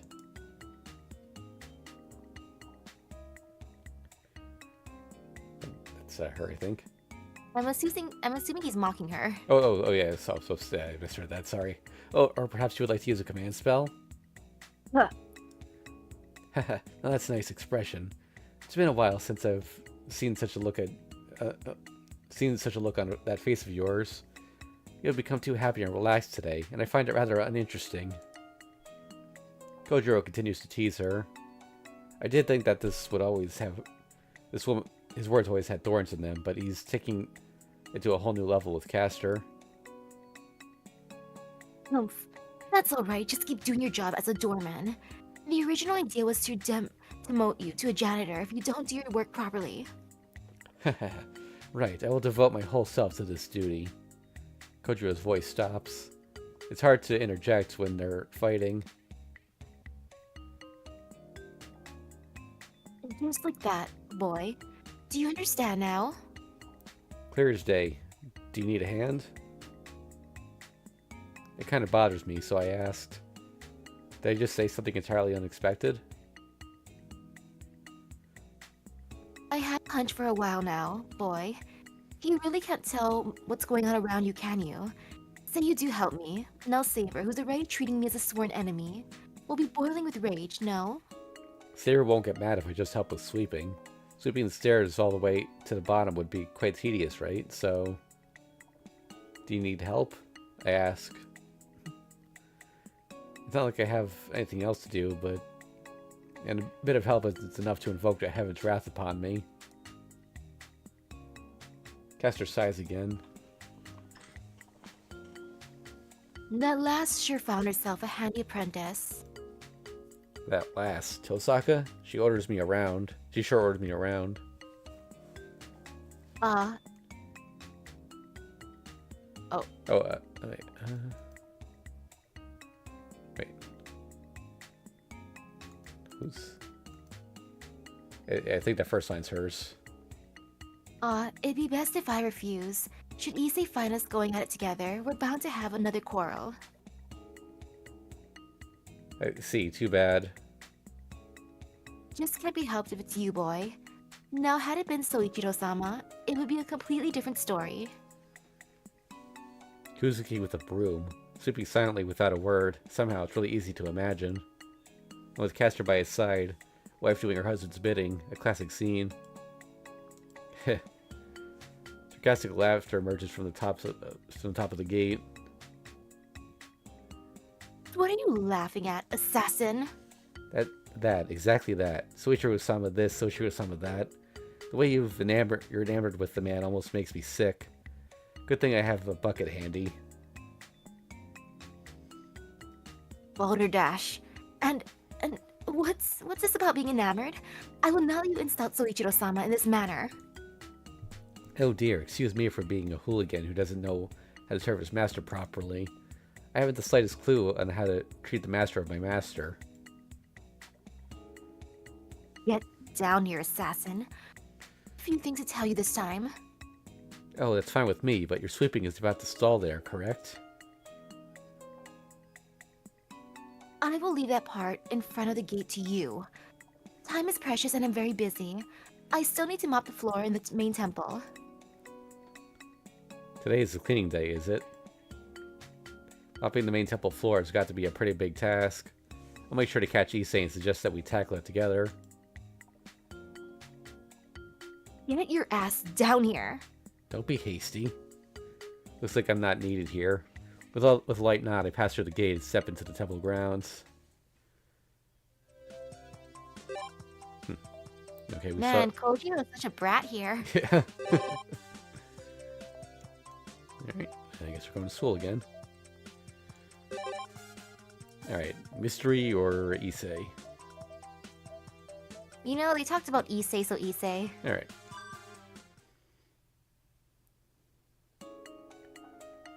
I'm idly passing the time in the student council room. Maybe capture the bishop with gold general at 8B. No, that's still 2 extra moves. Issei doesn't seem to have much to do, so he's solving shogi puzzles in old magazines. It'd be great if we had a board in pieces, but there's nothing like that in the student council room. It would set a bad example for the other students. Any items used for amusement are not to be brought in. That's Issei's own policy. Not to be left behind, I'm also enjoying Fujimura Taiga Blast from the past crossword puzzle, and the newspaper club was published. But with the subject being what it is, it's more like hardship than entertainment. Why can't this knight do anything? He's such an eyesore. Hey, Emiya, give me some tea. Hot enough to make my brain tingle, please. Alright, there's still Yokon left. Want me to slice some? A tempting offer, but I'll hold off until the 3 o'clock break. Snacking between meals is not proper. Seems like it's not a break if he's having now. There's half an hour left until 3 o'clock. I don't know if that's a self-imposed quota, but he seems to be intent on solving 3 questions from the compilation of advanced shogi problems by then. We immerse ourselves in our respective ways of killing time. At the time of the 4 o'clock bell, Issei nods and locks the safe. Hey Issei, what was that? It's a report saying what clubs will be presenting what at the cultural festival. It's separated by each class and each club. You see, but why do you keep it in a safe? To avoid theft? Something like that. You see, the deadline for the reports was today at 4. From now on, no matter what the excuse is, we can't accept them. Therefore, a class or club without presentation decided at this point in time will not be allowed to participate in the cultural festival. Wow, I didn't know the cutoff was at 4 today. Yes, that's the only reason I was here at the student council room on a day off. Well, that's that. Thus, my work is done for the day. Want to go eat something at the cafe in Shinto on the way back? Issei happily gets ready to go home. Obanyaki again? You sure like that stuff. Naturally, so do I. I leave my seat without further prompt. Those reports of the cultural festival, though. Which club was it that hasn't decided what to do, I wonder?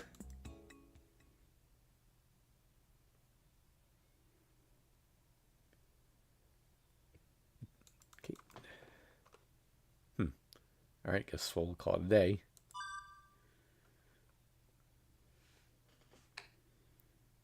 Until the last night ends. The abnormal will return to normal. Curtains will close on this battle, which should not have been possible, will return to the void from which it came from. The clock will strike midnight in about 30 seconds. Once the day changes, the fourth day will die out entirely. The moment the new day begins, all the time that has passed will be completely lost. This is the end. When I open my eyes, it'll be back to the normal everyday life. The Holy Grail War is over. The battle yields no victors. The abnormality remains unexplained. And the hollow paradise keeps on turning.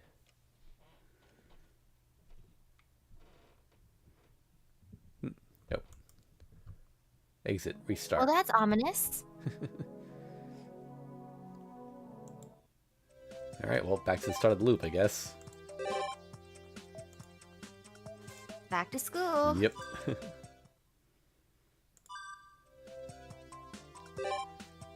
Alright.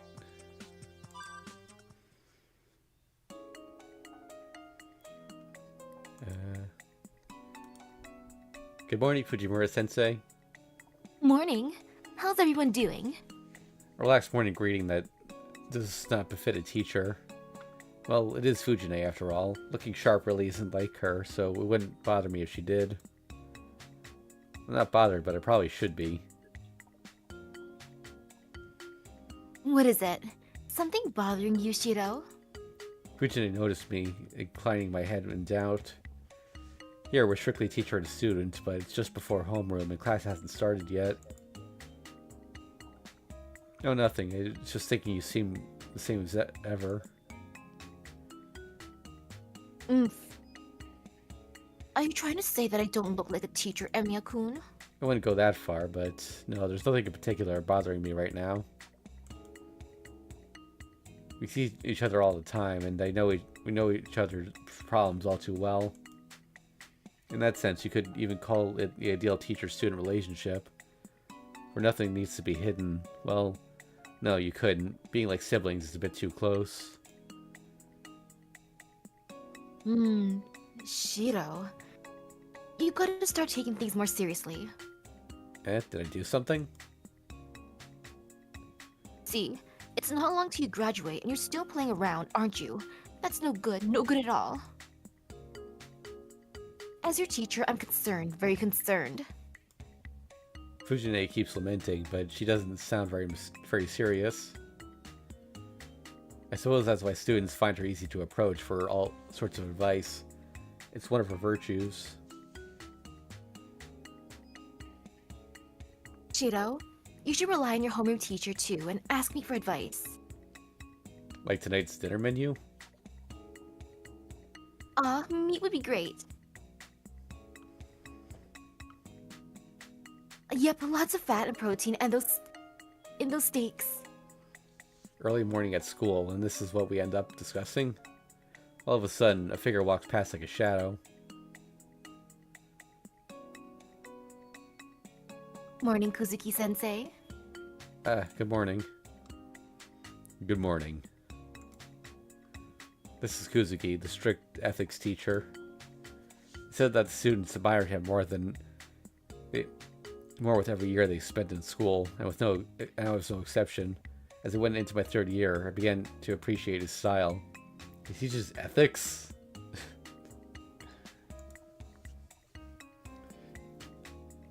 Fujimura-sensei, about this month's arrangements. Preparations for the cultural festival and exams, right? Oh, what did they decide about the date for the regular teachers meeting? It is this evening. There's also the matter of guidance counseling for the third-year students. I see. Career choice is definitely tough, but the students respect you well. Fujine is holding a very professional conversation. I almost instinctively rub my eyes to make sure I'm not dreaming. No, I'm not quite as popular as you are, Fujimura-sensei. It's not true. Look, Emiya-kun's expression says it all. Don't just dump it on me. But I can't horse around like usual in front of Kuzuki. I believe you are a teacher I can rely on, Kuzuki-sensei. I see. I will try to live up to that trust. Excuse me. Kuzuki heads towards the classroom. The moment his slim figure disappears down the hallway, two of us breathe a collective sigh of relief, and she pats me on the shoulder. Really, Shiro? Acting like a good kid all of a sudden. And you stopped acting innocent all of a sudden. I mean, you sure can pull it off, though. So that tone? You aren't lumping me with the delinquent girls, are you? Delinquent girly? The idea of being called a girl apparently pleases her, so she repeats it a few times.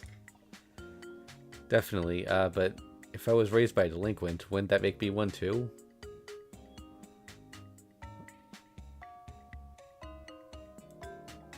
Looks like we wasted all of the pre-homeroom time on this. It's almost time. I'm sure you're not a delinquent. Alright, to the classroom. Heck, we should just about make it in time. Yeah. She dashes forward with an odd battle cry. No way. What happened to the serious teacher just now? Hey, you'll be late if you don't make it, Emiya-kun. Delinquent or not, get your own identity sorted out first. Oh, can't leave this time, so I guess we're talking to Shinji.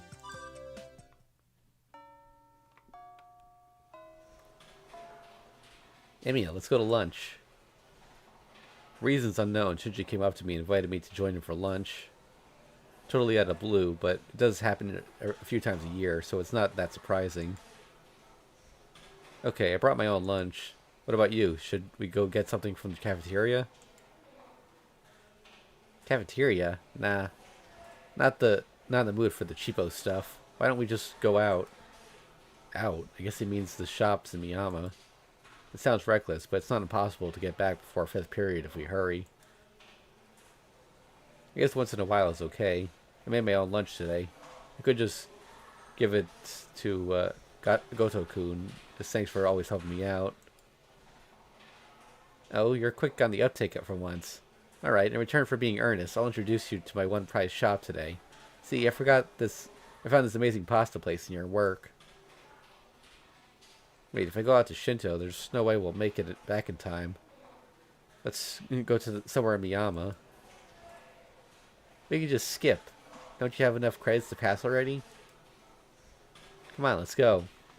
He keeps bugging me as if it's now or never. I have my reservations, but I just can't get the words amazing pasta out of my head. For Shinji, I'm very particular about taste. To praise it so, it may be worthwhile.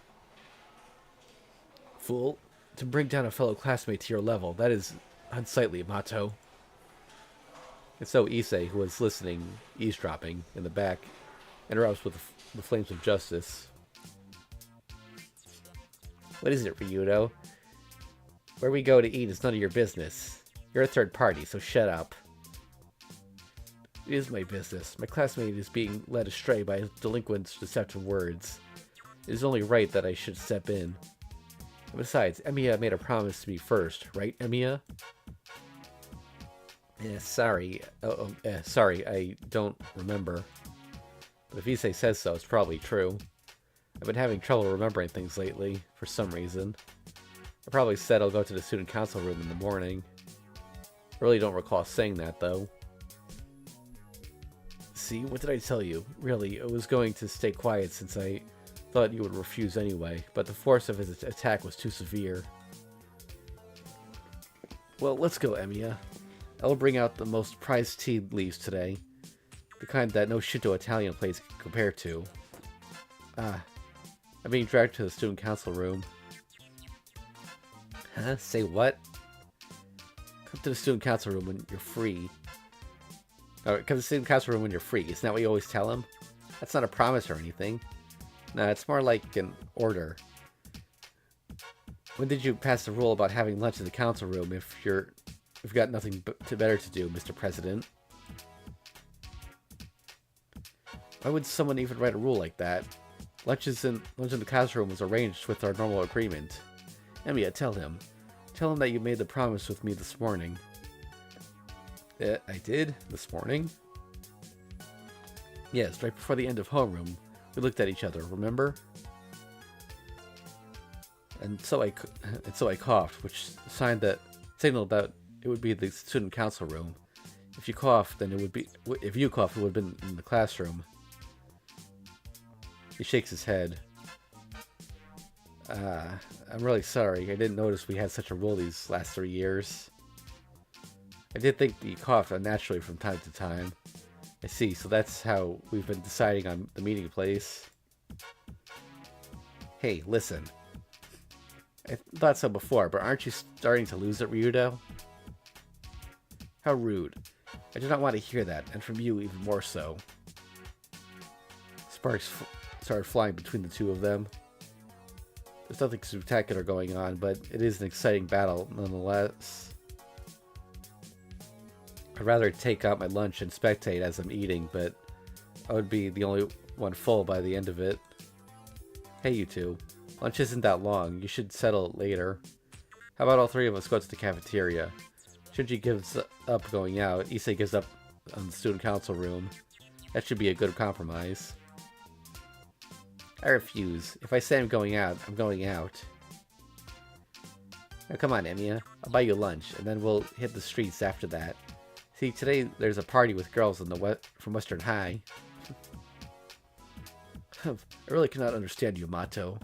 I'm telling you, stop dragging Emiya down to the path of evil. If you like Western food so much, then just move to Europe, and do not try to lure Emiya with the prospect of meeting girls. Looks like my proposal has failed miserably too. Seems that the two of them have no intention of eating with me and the other one. Whatever you do as you wish. I'll go to the cafeteria by myself. Wait, Emiya. That would be cruel. You must make your decision here. It is your duty as a friend. I'm sure that casting someone aside goes against your principles, but now is the time to show your will of steel. I agree. Makes me want to vomit to agree with Ryudo, but that is true, damn it. Now, Emiya, hurry up and tell him which one of us will be eating lunch all alone. I'll go with Issei then. That face.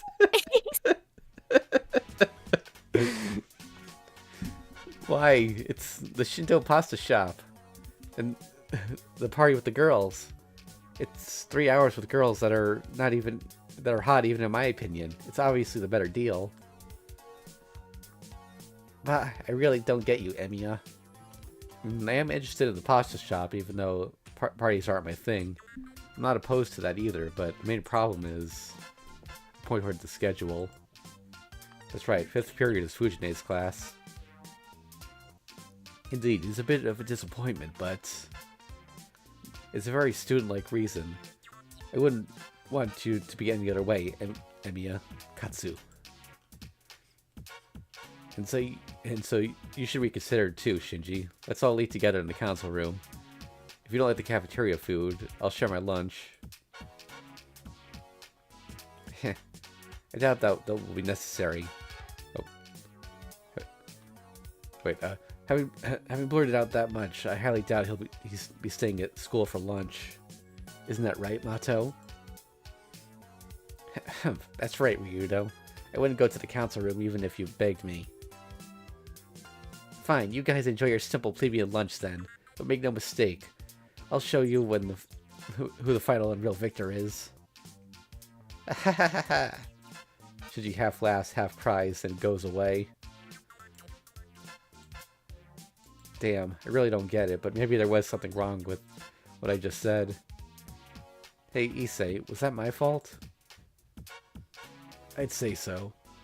I do not sympathize with Mato, but choose your words a bit more carefully, Emiya. If I were in Mato's shoes, I would most definitely commit suicide. I can't really understand Issei either. Even though he said he has no sympathy towards him, he clasps his hands in silent prayer over Shinji's desk. Wanted to avoid Shinji, but that was great. He got rejected brutally by Emiya. Yeah. The bell rings to signal the end of lunch. We conclude our lunch to the council room and prepare for class. About to start in 5 minutes. Shinji's missing. Seems he hasn't come back yet. Danger past. God forgotten, I guess. Seems we have wronged Mato today. The tuna cutlet was particularly good. Maybe we should have given him a piece to try. It wasn't just Issei who noticed something odd.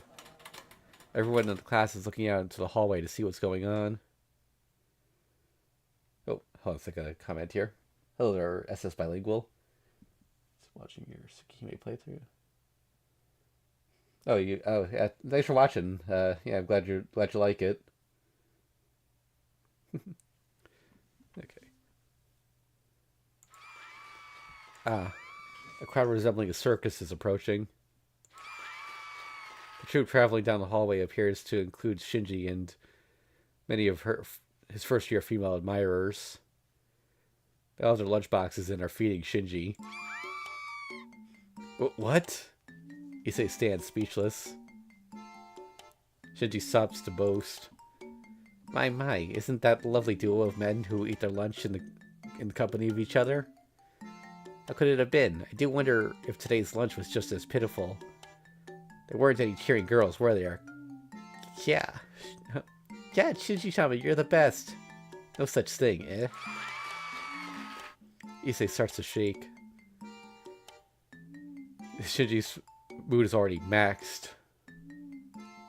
Me? I'm the best. My job cannot be put into words, and I wanted to share this feeling with you too. Too bad. Damn you really are a primitive bastard. Oh no, run away, everyone. This is the smelly student council president over there. If he catches you, he'll make you follow a tasteless dress code.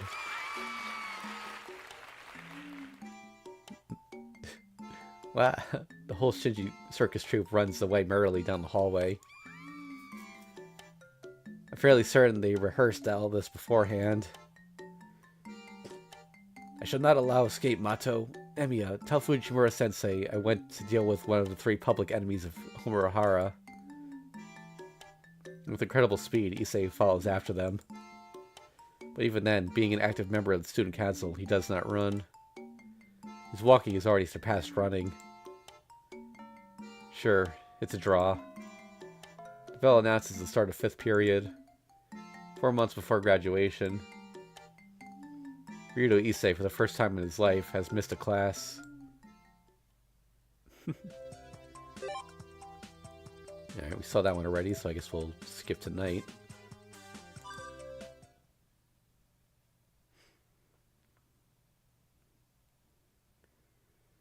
Okay. Oop, a new option for going out for a walk. Oh man, though I'm happy Issei got more roles here. Yeah. Like, his stuff is entertaining as heck. Like, yo, his relationship with Shinji especially. He's the hardest voice for me to do. Like, I don't know what I'm doing with that. It just kind of happens. Big bridge.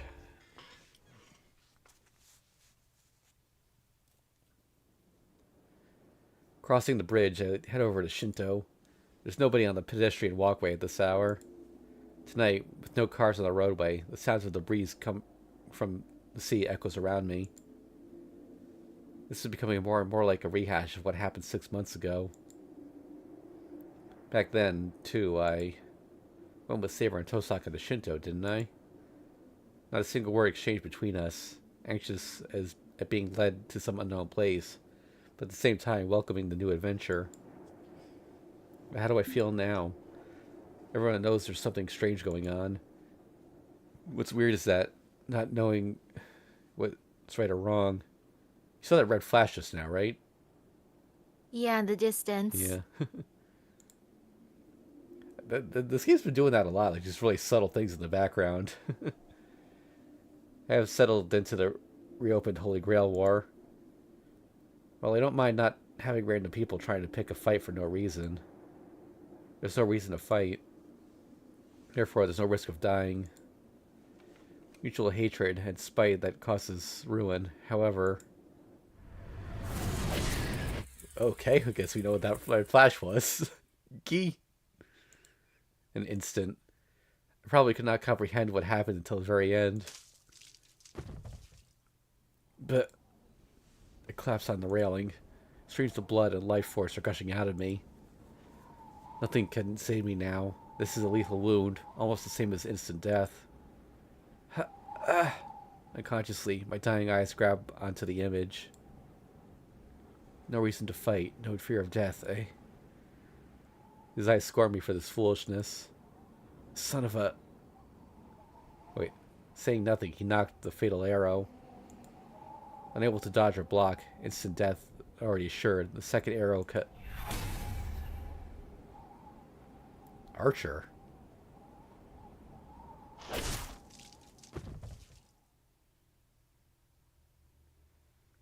He gets his wish in this game. Dead bad end. Well, that's different from the bad end last time. Yeah. The road to Shinto is blocked by a sniper. There's no choice but to defeat this enemy. That was unexpected. I always wondered where his second ascension came from. Oh, Heaven's Field Back Night 2.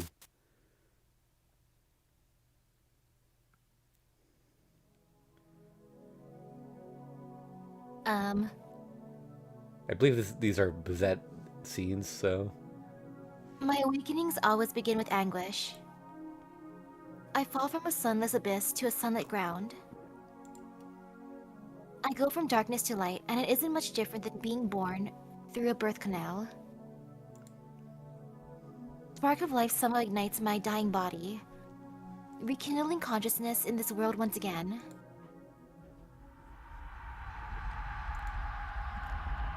I writhe in sharp pain. The moment I am reborn, the blood circulation, bone joints, nervous system, internal organs, everything I need to live generates pain. I am alive to suffer. My already fried brain searches for normality within its damaged state, able to start functioning only through pain. In short, my body finally gains a human thought through agony. It feels as if I've been multiplied into 100 people, all of who have been mixed on a pallet. Whatever clear identity I had is gone, as the countless indistinguishable beings I have become melt together. To be resurrected from nothingness demands that much of a price. That chaos, that feeling that I have ceased to be anything, absorbs and assimilates even my agony. My ego is gone. Why be reborn? Why do I have to go through this? Even those questions become things of the past. I have attained a state of no self. It is a pure paradise with neither happiness nor sorrow, one that will never bear fruit.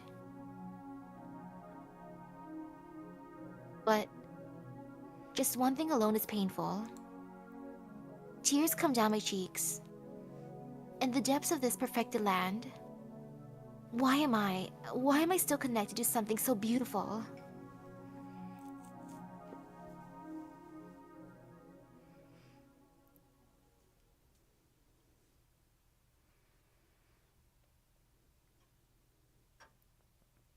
Once again, the first day begins. The woman had parted ways, and my lovely master, Oh, wait, no. Lady Bizet. Oh, Yeah, this is him. Okay. Once again, the first day begins. The woman has parted ways with my lovely master, Lady Bizette, lies sleeping on the sofa. Or so it appears. She's dead, actually. The reason's obvious. She had her heart pierced by the servant saber right in front of the church. Then she'll start breathing again eventually. There's no need to bother waking her up or burying her. All I have to do is guard this place as her servant. Well, I'm bored out of my mind. Maybe I'll screw around with her for a bit. Honest to my own desires, while never heeding the desires of others. That's me. I'm the kind of servant that puts me on pleasure first. So I'd engage Bizette in some good old-fashioned... God. Cordelia.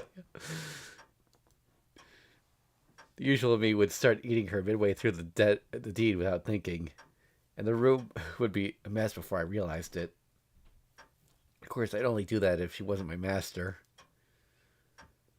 If she were to wake up while I'm doing her, she'd be a pain in the ass to deal with later. I'm used to getting hated and killed, but getting cried at, that isn't love. Since I have nothing else to do, I start to kill time in a simple way. Click, click, click. Click, click, click, click, click, click. I slide the panel around, matched to the ticking of the clock.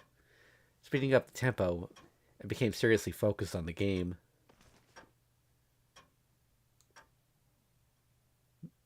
I hear a sultry breath from the sofa. Oh, we finally got a clear image of her.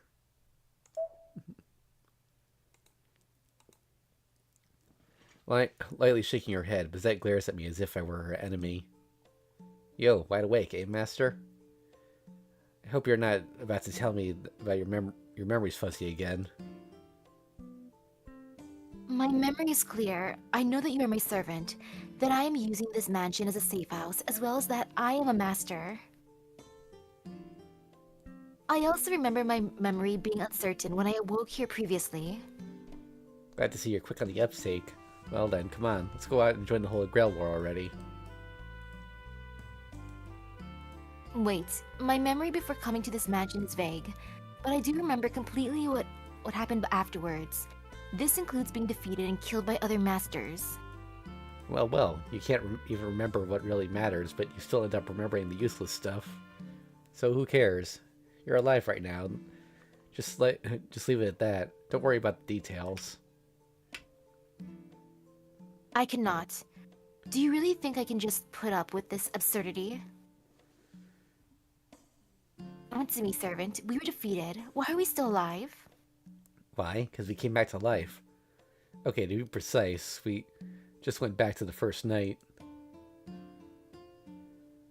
Bizette shows no signs of surprise. I guess she must have been thinking over what happened from the moment she woke up. I gotta admit, that adaptability of hers is a rare talent. The problem is, she doesn't realize she has that gift. Nah, more like she just looks down on herself. Oh well, not like I'm in any position to criticize her on that front. If that's true, my servant is quite the big shot. Revival of the dead requires the use of sorcery, either time travel, control over parallel worlds, or negation of nothingness. Are you telling me that you are a heroic spirit that can work such miracles? Why are you looking at me like that? You don't believe me? No, actually, you're making fun of me, no doubt about it. No, ma'am, lowly little me can't do anything that friggin' nuts. Alright, just think of it as an imitation of that. You'll come back to life even if you die. As long as our contract is still active, you can start over as many times as you want. No matter who you lose to, you can keep starting from scratch, just like you are now. Man, if only FGO's version of him did that. He doesn't, just because his personality would be even worse. I do not understand the theory behind it, but I do understand that we are being reset. No, we're in a loop. I have no idea what noble phantasm is at work, but I will put that aside. At nighttime, you'll be resurrected. No. That would be incorrect. If you die, you will skip back to the time you were alive in this place. The result is that we escape death because we are still alive.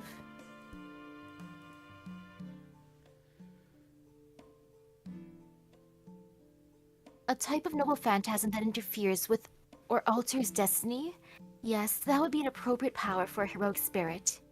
I see. This would account for the weakness of its owner. So you could accept that I was weak, huh? Couldn't accept. Okay, so I did get killed without showing any of my good points. Anyone would get fed up after that. Yep, that's right. Feel free to die whenever you feel like it. Oh, one more thing. If you're going to get killed, try your best to do it at night. I can't fight unless it's dark. See, I'm not very energetic during the daytime. I see. So the condition for the loop to take effect is that it must occur in the evening. Yes, that noble phantasm would be too powerful without a weakness of some sort. In other words, stay night. Boss, you're getting a few things wrong here. Whatever, it all comes down to the same thing. Very well. I will only be active during the night. I'll be sleeping here during the day. Therefore, I expect that you will restrain yourself from doing things without my permission. Gotcha, but the same goes for you, lady. Never go out during the daytime. I'm really weak when it's light out, and if there's no master around to protect me, I'm gonna get killed real fast. I understand. For some reason, it feels as if our positions have been reversed. But I do have a grasp of your abilities. Your combat ability is nil, however.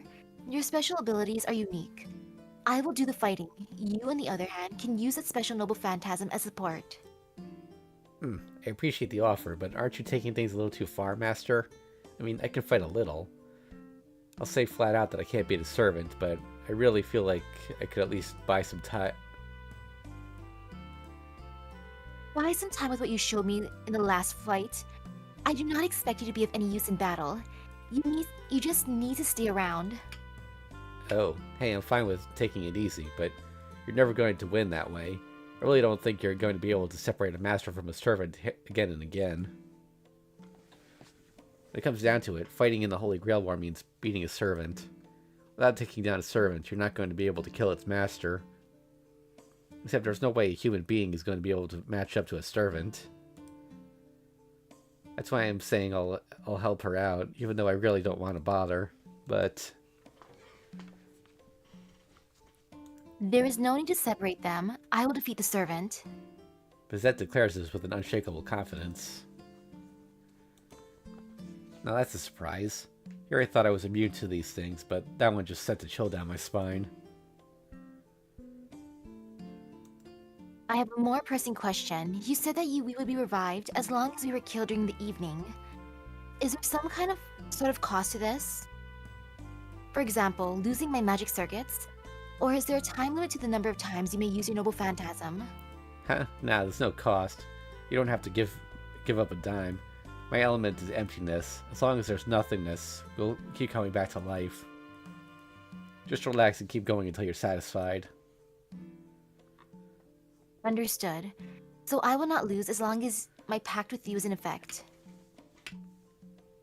Right. Of course you won't win either. Then this leaves me with one last problem. No, never mind. I shouldn't be voicing any discontent with such favorable conditions. What am I thinking? What now? Something else on your mind? Shh. I have a stupid question. It is marvelous to be revived like this after dying. It is an advantage that borders on cheating. Except, would it be in any way possible to get rid of that pain I experience while being revived? Even if it is for the sake of escaping death, whenever I think that I will have to pass through that pain in the future, I get squeamish, or how should I put it? Say what? Lady, you're not scared shitless whenever you get revived, are you? I am definitely not. It feels uncomfortable and eerie, that's all. I do not know whether that place is what people call hell or not. What I do know is that it was hideously repulsive. By their nature, the dead are mindless. Those who are deceased normally would not feel any discomfort at all. But to one possessing a mind, that is the foulest pit imaginable. Oh, is that so? That's weird. I don't feel anything special, though. It's like, before I realize it, I'm here. Guess that's just the difference between humans and servants, but, you know. You're gonna have to put up with it that much. Come on, normally you'd be dead. Hey, you do realize how selfish you're being, right? I know that. I was only saying. If that's the price of resurrection, then I will withstand that level of torture. Right. You're gonna be going there a lot from now on. So you better get used to being on a receiving end while you still have the time. Oomph. Do you think I'll let myself be killed countless times? The next one to be killed will be the servant Saber.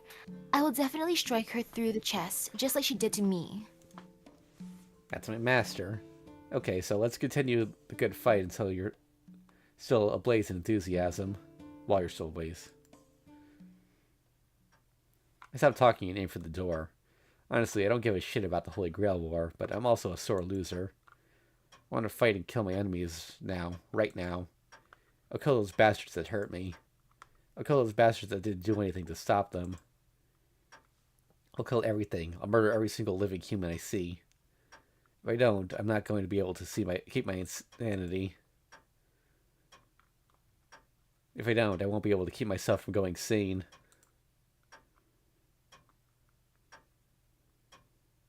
What is it? Are you not going, Master?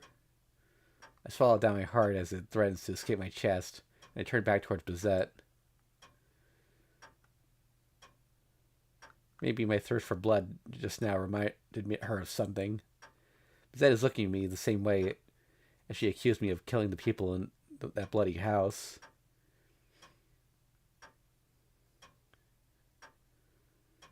So, it is true I'm careless.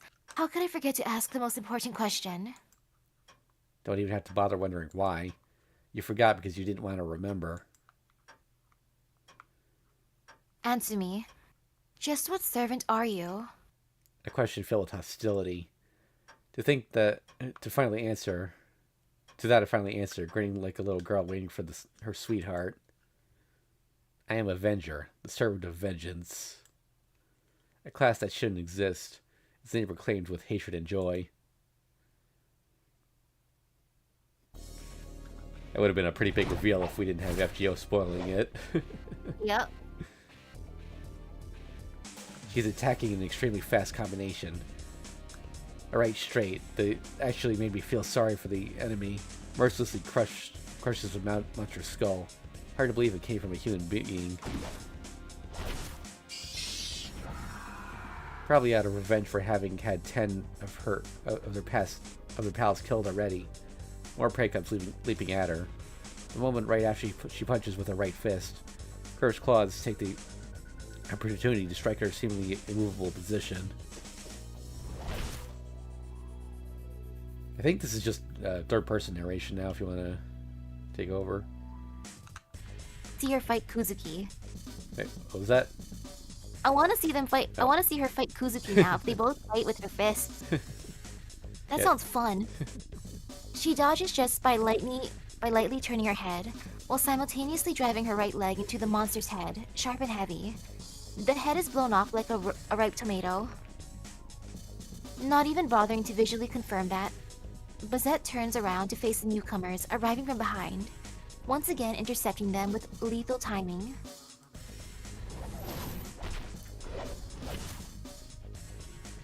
Almost as if she were a spinning top fitted with a blade.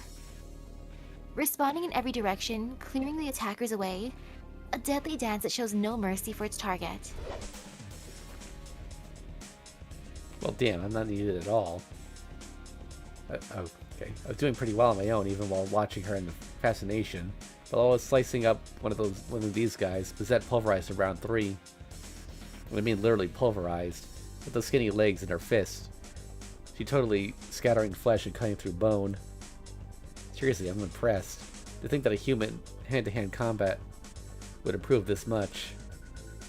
It seems like there are runes of hardening carved on her fists, legs, knees, and toes. But the basic bodywork for that must have been an art perfected for use by human beings. Oh, sorry, about to sneeze. Very different from when we go berserk, letting instinct take care of the rest. That technique is the legacy of the old days of blood and sweat. How many years of effort went into being able to use it? I mean, she's a girl. Whoops, a mature grown-up woman. Weren't there other things that she should have been learning? Guess not. These monsters are no match for the walking weapon by the name of Bizette. They're no better than hapless sheep. A pack of game to be hunted. Homer, stop, they're already dead. That's a Simpsons reference? Okay.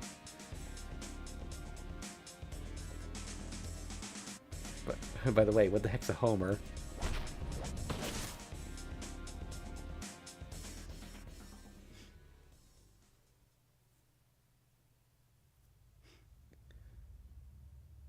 I see. So these are the mysterious things you spoke of before. Sighing heavily, Bizette puts away her leather gloves. Miss Walking Weapon, what the hell? It's been almost 20 monsters. You beat almost 20 monsters to death, and all you do at the end is sigh? They're most likely a type of familiar. Their level of intelligence is low and they have no function other than to kill humans. However, they are fitted for use in large numbers. It is evident that there is an eighth Magus whose identity is not yet known to us. That was not picked as a master. I cannot ignore a Magus that would use a sort of familiar to attack people indiscriminately. I'm still unclear as if she's like in the Fifth Holy Grail War. If this is the same time as Chiro's story. We'll find out soon enough. Do you have any ideas regarding this? Who, me? I don't know anything about the guy you're talking about, Master. Well, we'll run into him eventually, right? After all, we've got plenty of time. This isn't going to end regardless of what we do, so we ought to bump into each other one of these days anyway. Very well. I would also like to apologize for doubting you earlier. The disturbance in the city was the work of these monsters' master. You had nothing to do with this. No problem. I'm used to getting all the bad rap. Besides, we're all the birds of a feather. The only difference is who got around to it first, them or me. These guys are running around killing everything in town, so my job's been done for me, that's all. I like being able to take it easy, but a job is a job. Really couldn't care. I really can't let other people take it away from me. My whole meaning of life is on the line here. If I go out unemployed, I can't live. Hand in your resignation then. I do not know which heroic spirit you are, but as long as you are my servant, I will not let you drag bystanders into this war. Look, lady, I haven't killed anybody today, have I? Like with that guy with the food cart before? I just watched him off while drooling, And I really wanted to munch on some Odin and meat, too. But I'm an obedient little puppy doing what my owner says. Come on, pat me on the head. This is what you normally should be doing. Why should I praise you for that? My owner was being mean. One of these days, you'll only have yourself to blame when I move on to the rebellious stage. More importantly, I want you to clarify something. I know what your noble phantasm is, but I have never yet to hear your true name. I know I may be late asking this, but what hero are you? Told you in the beginning, didn't I? I think it's your own fault for not remembering. But your memory's still fuzzy, huh? Yes, that is true. There is no point in hiding it any longer. Avenger, I do not remember forming a contract with you. I had assumed that it would recover given time. But circumstances proved to be more difficult than I had imagined. I cannot wait forever for the memory to come back. Okay, so you want me to give you the lowdown again, right away. But look, the stuff I know is what you probably figured out already. You summoned me and made a contract with me to be your servant. Before I could tell what was going on, I was in that mansion, leashed to being bossed around by you. Now back then I did give my true name. Well, not that it's a big deal if anybody hears it. Not a big deal. What do you... See, I don't have my own name. Don't have a clue to what my name was when I was alive. That's ridiculous. The fact that you are a servant makes you a heroic spirit. There is no such thing as a hero without a title. Yep, that's why I have a title. I just don't have a name as a human being. I can tell you the title of the people call me by, though. Is that good enough? Of course, when our contract was being formed, I should have heard your name. Thus, I'm... I must have judged that I trust... No, I judge that you possess a power suitable for achieving victory in the Holy Grail War. So what was that name that I have approved? Angra Mind You, the name of an old tradition from the middle of nowhere. Yeah, I don't really need to hide it. First of all, it wasn't that big a deal, so I just gave her a straight answer. Um, Mind you, that... that name...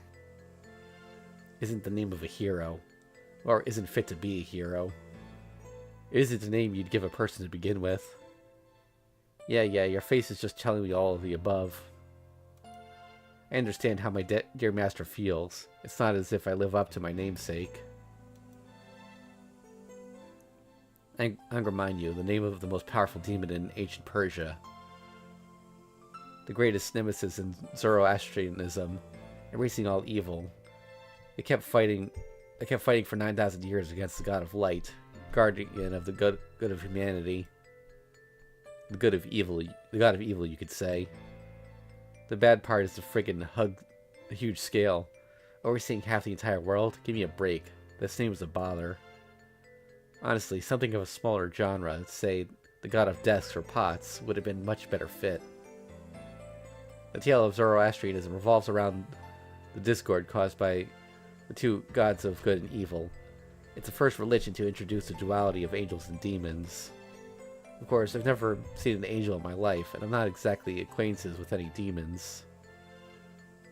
It's just one villager that idolized those teachings.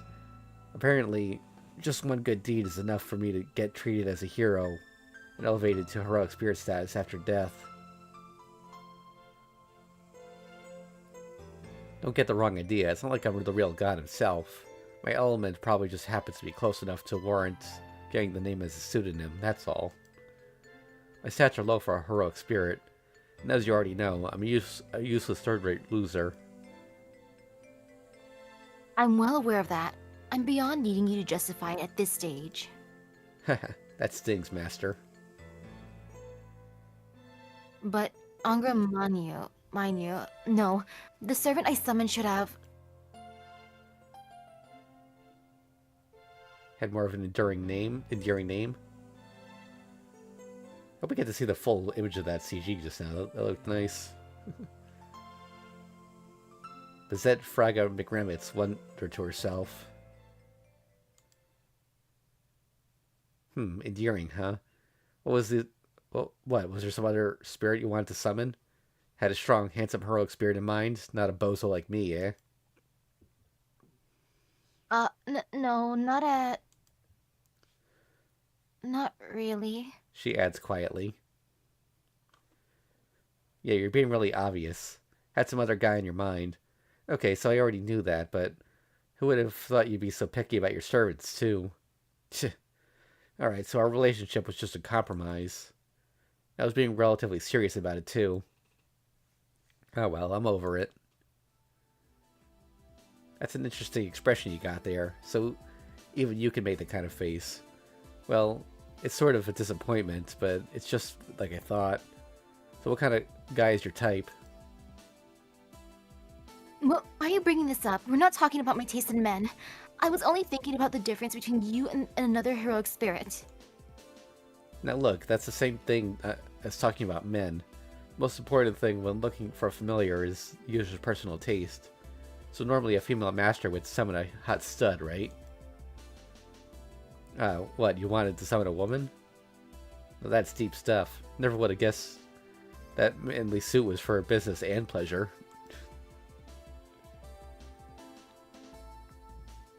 I don't let personal feelings interfere with my work.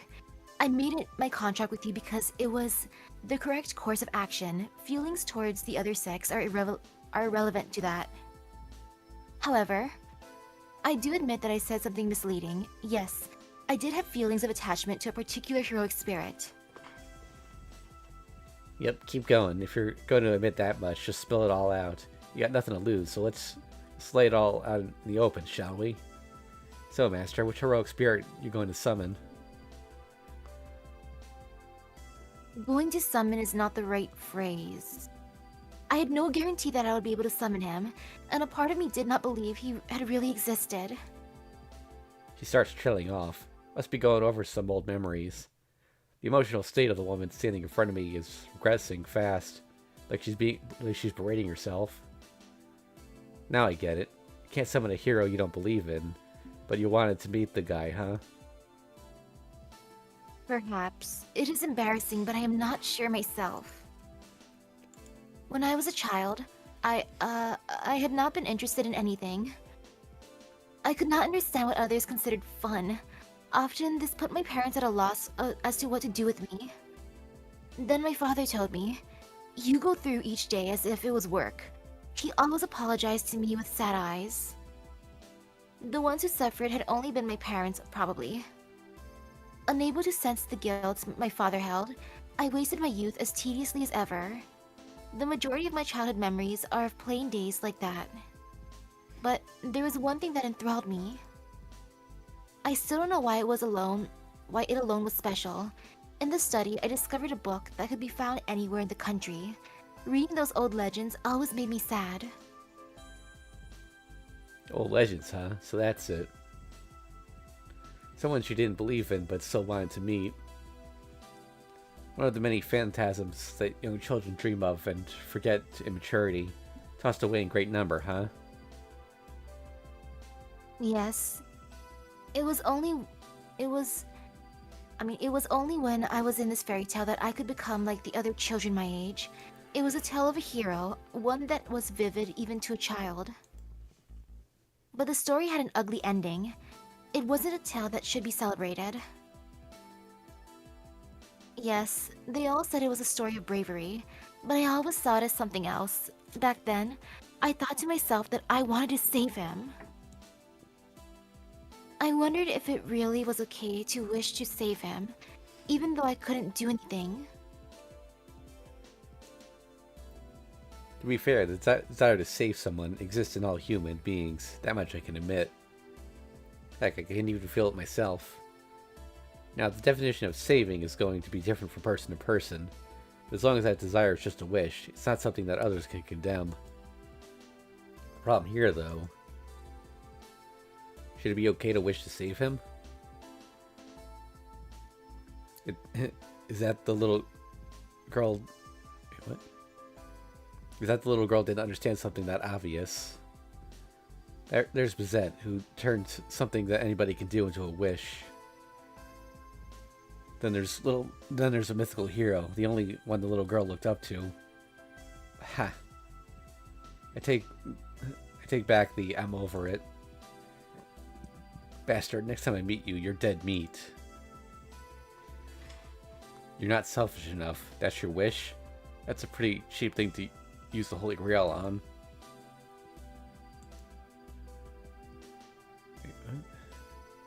Wicked laughter. Honestly, the idea of using one fairy tale against another is damn amusing. That's my childhood and nothing more. We were talking about which heroic spirit I would choose, yes? If I had a catalyst for this particular hero, that's the one I'd be inclined to summon, that's all. But you ended up summoning a bum like me. You've got no luck with men, eh?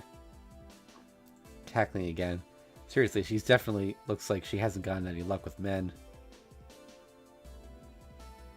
Avenger, my current desire is to secure the Holy Grail and bring it back to the Association. I have no personal wishes to make with the Grail. Yeah, I know. You aren't that resourceful. After all, you can't make a wish with something that doesn't exist. 0 times anything is still 0. It's your turn, Avenger. I told you, now you tell me. What is your wish? Huh? And that she turned the tables on me. Actually, like my master, there's no wish I want to make using the Holy Grail. Sadly enough, there's just one thing that I voluntarily engross myself in these days. I wish? If I had to choose, I'd say I want to finish a picture. She's looking at me like a clueless idiot. When we get back to our hideout, she's going to find the puzzle I was working on and yell at me for a more serious answer. Oh, red flash. Wait, did you feel a strong burst of magical energy just now? Sorry, I don't have no magical energy detection, but if you want to know where it came from, I just saw it. Something flashed on the roof of that building. Zed is quick to react. She picks rock off the ground and, throwing it over her shoulder, runs toward the center building without as much as asking me to follow. Obedient as I am, I chase after Bazette. However, it's still bugging me. Just what is that? Zed is carrying some kind of tube. I thought that surely there's a weapon inside, but she didn't take it with her when the last free-for-all happened. I can't help but wonder about the funny container when it's being carried right in front of me. Hey, what's that? Zed is looking at the back entrance of the building. From what I can tell, she's pretty tense. Oh, come on, tell me, what is it? I'm being persistent, too. Maybe my sincerity got through to her. Zed stops moving and shows me the container. Length of observation, approximately 1 minute. After showing it to me... Well?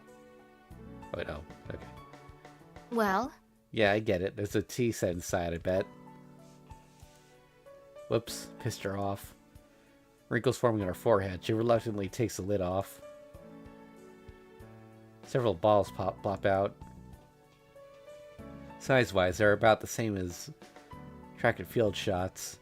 And about the same mass, I'd guess. Looks like it can hold no more than 5, but right now there's only 3. I see. It all makes sense now that she's shown what's inside. To think she was carrying this relic. I tremble in your presence, Bazette Fragum McGremitz. By the way, what are those? The mystery had only deepened. I am not going to dignify you with an explanation, but I'll have you know that this is not a tea set, at the very least. She puts the spheres back inside her, remounts the cylinder on her back.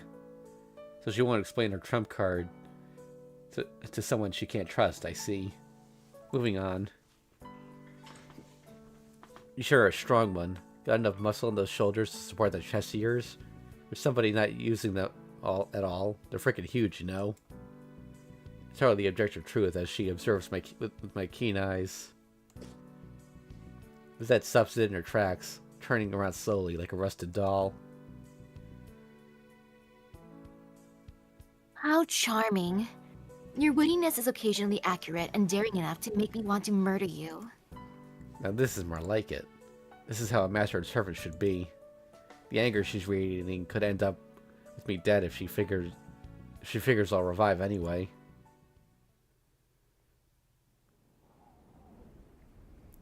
There's nobody on the rooftop. Only the sound of powerful wind is there to greet us. I see that we are too late. There are certainly signs of someone being here, but it is impossible to find out where they escaped to. Zed looking down at the city from the edge of the roof. Something in mind already, I bet. As for what I'm doing, I'm wiping out the traces of blood on the floor with my feet. This is the highest place in Shinto. The moon seems to be lower than usual. Had there been a ladder or stairs, you could probably reach it. Trying to make a just like a pattern on there or something, but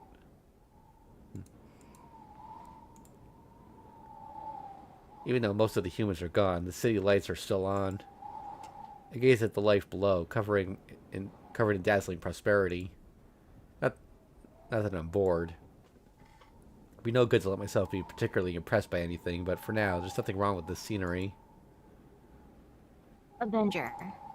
Out of the blue, Zed appears next to me. What's going on? Find anything interesting? I saw multiple monsters of the type we encountered. From here, it seems that we can locate the familiars in Shinto visually. Her eyes are looking obsessive. Instead of enjoying the city scenery, apparently she was glaring at the monsters wandering around Shinto. So what? Are we going to find the familiar's master by watching them all night from here? No, it's not realistic. The familiars appear to be expendable. As they do not return to their master, we will not discover his stronghold by observing them from here. Yeah, let's not do anything pointless. Glad to know my master's got some smarts. But going by what you're saying, oh, don't tell me. Avenger, I want to wipe out those monsters. To do that, I need your help. I knew this was going to happen. Shit, why did you have to be such a goody two-shoes? This is making me want to tear you apart. Gotta admit, it suits me better than ordering me not to drag in innocent bystanders, though. You fine with this, Master? I thought winning the Holy Grail War was your objective. Yeah, if it was a matter of the Master of these guys being in the way, I could understand, but I see this contradicted here with you wanting to wipe them out because you're going around killing people. I mean, you decided you were going to be a bad girl, but now you want to be a good girl? That's awfully convenient. Now then, I'm not trying to hide my hostility at all. It's pretty clear that we'll end up in a fight to death soon enough, but the way things are going... One arm behind my back, I materialize my favorite dagger. That prediction I made about killing each other at least once, is about to become a reality 10 minutes later. I'd make a good profit. My policy is to wait for the opposition to come at me before I attack. It really is a pity, but we should at least want... Huh? You are correct. Yes, it is true that my objective is not to save others. There's some hesitation. She wisely recognized it. However, I do want to correct what is wrong. Now that I know, I can't look the other way. She spoke like she was trying to tell herself that. Oh, now why is that? Because killing people is bad? Because letting them get away is bad? Or could it be that saving people is more important than the Holy Grail War? Probably all the above. That's why Bizet is confined by these contradictions. If she thought that she was right, she wouldn't look so pained while trying to hold back her inner self that is contradictory for a magus. Reasons are not needed for doing what one believes is right. No, I think that reasons must not exist. If one feels their actions to be right, The words of reason... Oh, wait. the words of reason and gain should not be used as shields. Is probably what she's trying to say. Wow, that's some self-righteousness. The way you think is fucked up. Yes, I do not need you to tell me that. I already know. Had to get serious with me, didn't you? That's what she wants to believe is right way of life. On the other hand, the current Bezet Fragum McGremitz is subordinate to the reason that is the association. It'd be fine if she was tough enough to get a good balance between both, but... Well, it's a wonderful ideology, but you don't have to get that attached to the idea of justice. There's nothing behind it. Keep wooing it all you want, but you ain't gonna get anything in return. Say, why don't you think about joining a power that would give you some perks? As I said before, I am also a member of the Mages Association. I prefer to be compensated just like anyone else. But that has nothing to do with it. I just want to live as correctly as possible. Why would someone want to live correctly? That said, when that person doesn't think he's That that's said when the person doesn't think he's living correctly. So he struggles to show that he's clearing his sinful hide, even if only a little, by taking the right actions. Honestly. Seems just like Little Miss Serious. Basically, you want to be a virtuous person. What a clumsy, miserable way of living this human has. Yes, that is probably true. But it was a wish that could not be granted. I am a person that is only appreciated for destroying. Virtue belongs to those that can be intimate with others, that are able to give to others. It is something that I will never gain. To contribute to society, to save people. That's what virtue is.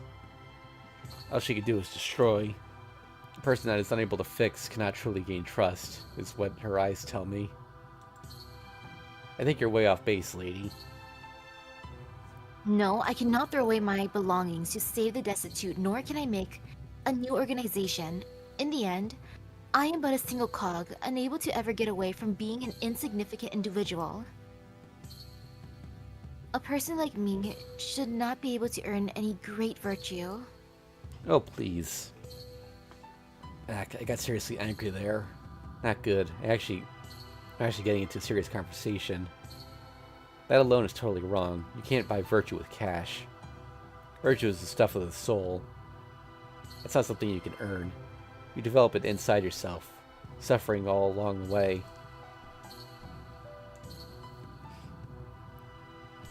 It's the same for any human, no matter how insignificant, no matter how powerless, no matter how worthless.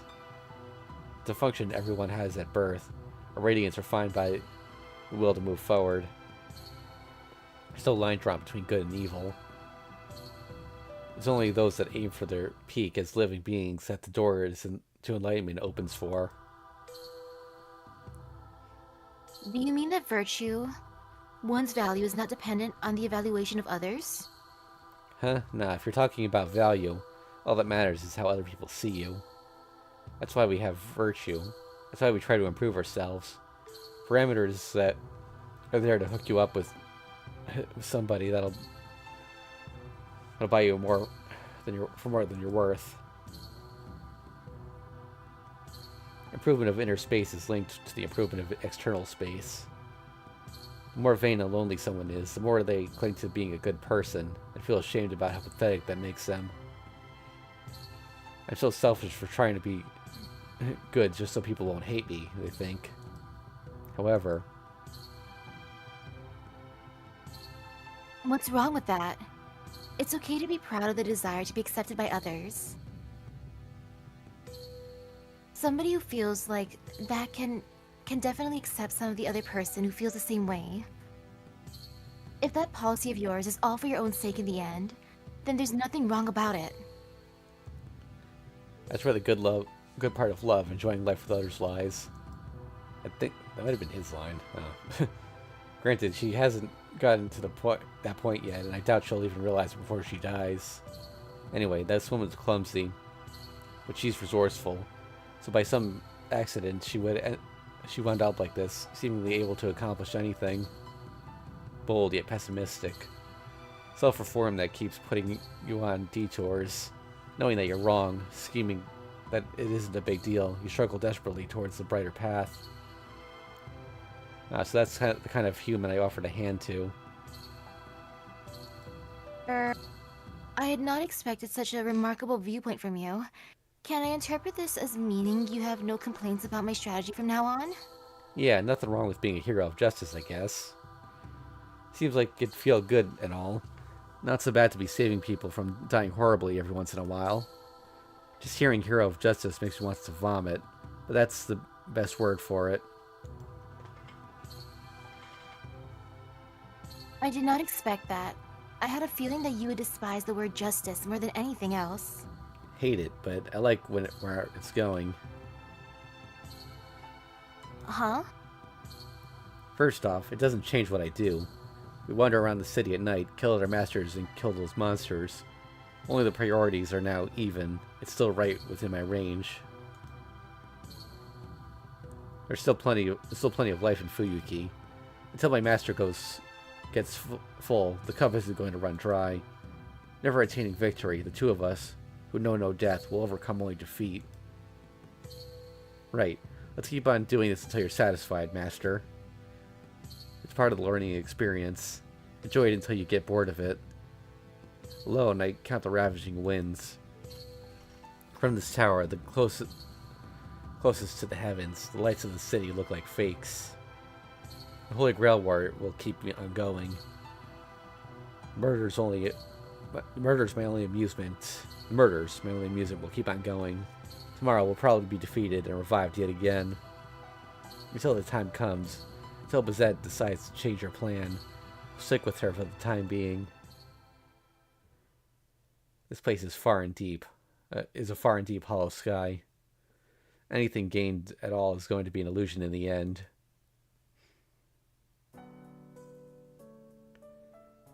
Let's keep doing this until you're satisfied, master. It's part of the learning experience. Enjoy it until you get bored of it. Looks like switch to Bazette narration. That my servant looked elsewhere. For whatever reason, his disposition changed.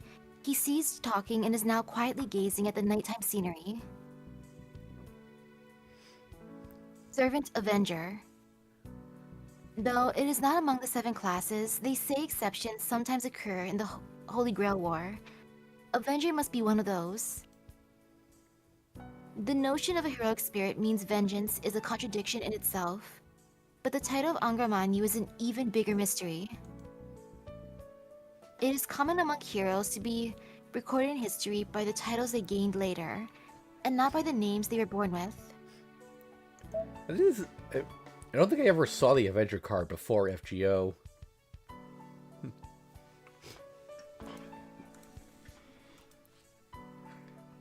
The story that I told him of a hero of my homeland was also one of them.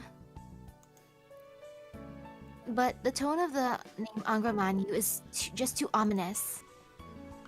I must get his real name out of him one day, for his sake. Not that horrible one, but the name he was given at birth. Below, I see dark shadows wandering across the city. Even with the Kenna's rune of Farsight, all I can see from here is the general state of Shinto. Fuyuki is divided into 2 by the Mion River. To see what is going on in Miyama, which lies past the big bridge, I have no choice but to cross it myself. Those black monsters have to be hiding there. I wonder, what ritual are those monsters bound by? I have never seen that type of familiar even in the association. Mysteriously, they seem to be operating under orders, yet apparently possess no intelligence of their own. Their actual purpose is unclear. Combat ability is fairly high, like large hunting dogs or feral monkeys with amplified humanoid form. A human without combat experience would have been killed immediately with no resistance. A human with 10 years or more of involvement in martial arts and sports could put up a fight for several seconds, provided the conditions were favorable, or, alternatively, escape. However, there are many. In addition to that, their appearance is physiologically repulsive, with claws that stick out like blades and a bark-like rough body. If attacked by several of them, a human would not survive without firearms. Also, that scream is just too discomforting. A shrill voice that the ears cannot withstand, totally different from the roar of a beast. If insects that swarm together in the shadows possessed a vocal system, these are the kind of cries they would make, no doubt. He, Avenger, doesn't seem to mind those voices. In the last fight, he dealt with those monsters as if it was simple work. But even then, his abilities are not something I would rate highly. His self-appointed title, the weakest servant, is correct. But while it is correct, it would be a joke for any heroic spirit to have a hard time against this kind of small fry, wouldn't it? How is it a joke? I told you from the beginning that I was the weakest. Wait, you can read my mind? Nope, you looked like you were thinking that, so I just said it. Well, it'd be sure fun if I could. Your appearance definitely does not match what's inside, you know? He laughs rudely. This man's crudeness does not suit me at all, and he is weak. And he is all talk. Looks like I'm going to have to take the lead on the rematch with Saber. But he is not all bad. This servant excels at not dying. He is unkillable to begin with, as he would simply revive after dying. That may have been the very reason for the composure that allowed him to become extremely good at fighting defensively. In that last fight, I dealt with being surrounded by felling enemies one by one in a matter of seconds. He, however, had completely held them off, while being surrounded until I ran to support him. His fighting style will not allow him to win, but it will not cause him to lose either. That, I really don't want to admit it, but that is an outstandingly good match with my combat strategy. Yet, stronger wind blows past me. From the corner of my eye, I see the flowing hair of the servant standing next to me. Huh? A primeval shaman, enveloped by the winds of the wilderness. I see a vision of a simple figure taking nature as it is, living and dying along with it. Avenger, what was... About time to get going. You figured out where the buggers are hanging out, right? There's not much, but they're still alive, so slicing up a few ought to be fun. It was only my imagination. Avenger was only looking for where the monsters are. I get it. Don't have to think that hard.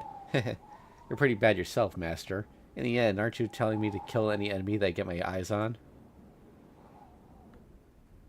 Skillfully twirling his brutal knife, he hooks his lip upward, as if truly having fun. As long as he can kill something living, he's happy. Whether human or animal. They were originally the same beast anyway. I glare at my servant. Okay, I take it back. I won't kill people. I'll only kill masters and those monsters. So don't look at me like that. Damn, this is no fun. What an anal retentive master. The only big thing she's got is her huge tits. Still chattering, he disappears inside the building. He's the worst. No matter what I say, he is still the same. With a sigh, I leave the rooftop. Above me is the ominous moon, below me is the depths of the city. I have disgust and distrust for the servant I am fighting with. This holy grail war has given me nothing but cause for unease so far. Yet despite that, I am becoming attached to that servant, if only slightly more than yesterday. The servant that was gazing at the city. Seeing its cold appearance, a contradictory thought crossed my mind for no apparent reason. That man is hopelessly evil. And yet, at the same time, could it be that he loves the human world just as much?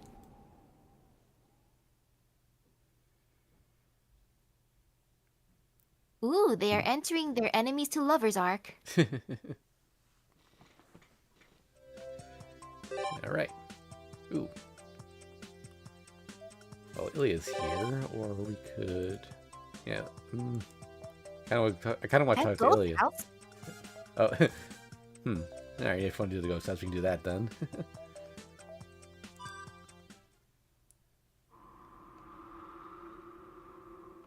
Incidentally, I overhear a rumor at the street corner. On the outskirts of Shinto, in the forest beyond the church, there stands a Western-style house, and nobody knows where it came from. Rumor spreads with surprising swiftness. Seems there are people who have actually found it, too. People sure are curious. The people that started this rumor, and the ones that went around every mansion to look for it. One of these curious fellows is right here. Man, don't I have better things to do?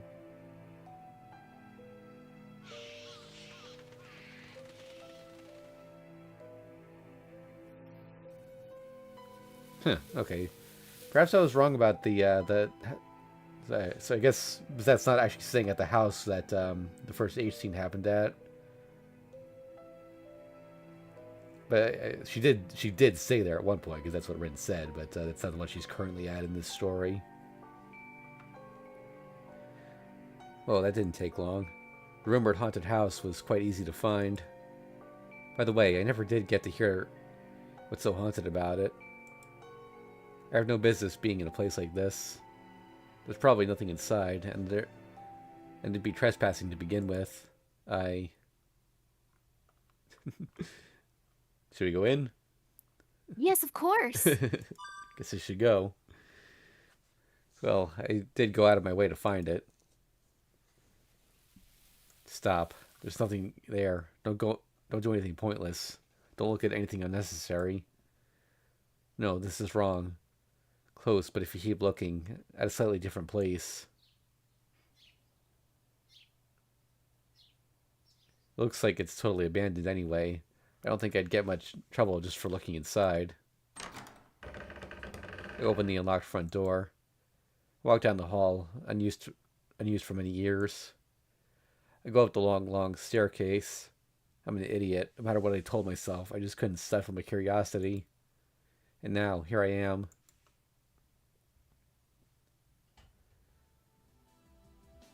Wow, it's so normal. It's amazing. Here I am, going through all this trouble for nothing. Sure, it's clean for an abandoned house. I wonder if there's a caretaker coming by to clean the place once in a while. I examine the dust on the floor. Judging by the amount that had piled up, it's been around 6 months since the last time the house was used. Do you determine how much dust there is to the month? You've got to be kidding me. I mean, no evidence remains here. It was so cluttered, yet where did it go? All traces of life have been completely erased. There's nothing suspicious in the least here. The unknown servant and unknown master never existed to begin with. That's what I was saying. There's no point in looking here.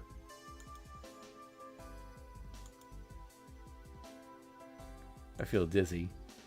For a moment, I saw an image that wasn't my own reflected in my eyes, but it soon vanished. Huh? What the hell am I thinking? I wasn't really searching for anything in particular, after all. The momentary flash of insight faded in an instant. It must have been just an incoherent daydream. Given there's a caretaker, this is unmistakably trespassing. I need to get out of here quickly. There's nothing here anyway. I'll go search someplace else. Alright,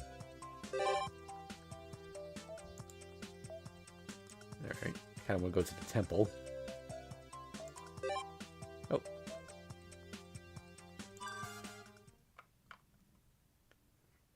How unusual. Castor is standing still, lost in a revere. Perfect timing. There's no one else around, so I should try asking about the restarted Holy Grail War. She's settled down now, but the precedent of her setting up a magic barrier in the middle of town still exists. I don't think it's possible, but I should at least make sure she hasn't been plotting anything lately. Castor, can I talk to you for a moment? She lifts her heavy hood back and glances coldly at me. Is it? Since it's you who's talking to me, I doubt it's anything good. I feel like she's on guard. When we meet in town, she's relatively friendly, but it's almost as if she's reverted back to how she was half a year ago. Whether it's good or bad is up to you. I'm going to be blunt. Are you doing anything behind the scenes lately? You know, going back to old habits after all the stress of having to deal with the abstemious temple lifestyle. The atmosphere is quite serious, so I try to ask it peacefully in a way that doesn't provoke her. Oh, you ask interesting questions, boy. Talking to me at a place like this, really? Do you want to be killed and buried where no one will ever find you, I wonder? My mistake. May I ask whether you have noticed anything odd in town recently? I'm sorry, my spine froze. The unnatural smile that I assumed had disappeared over the past 6 months is still there. I should have expected no less from the top tactician of all the servants. I'm terribly sorry. Should have from the beginning. I am not at all stressed right now, incidentally.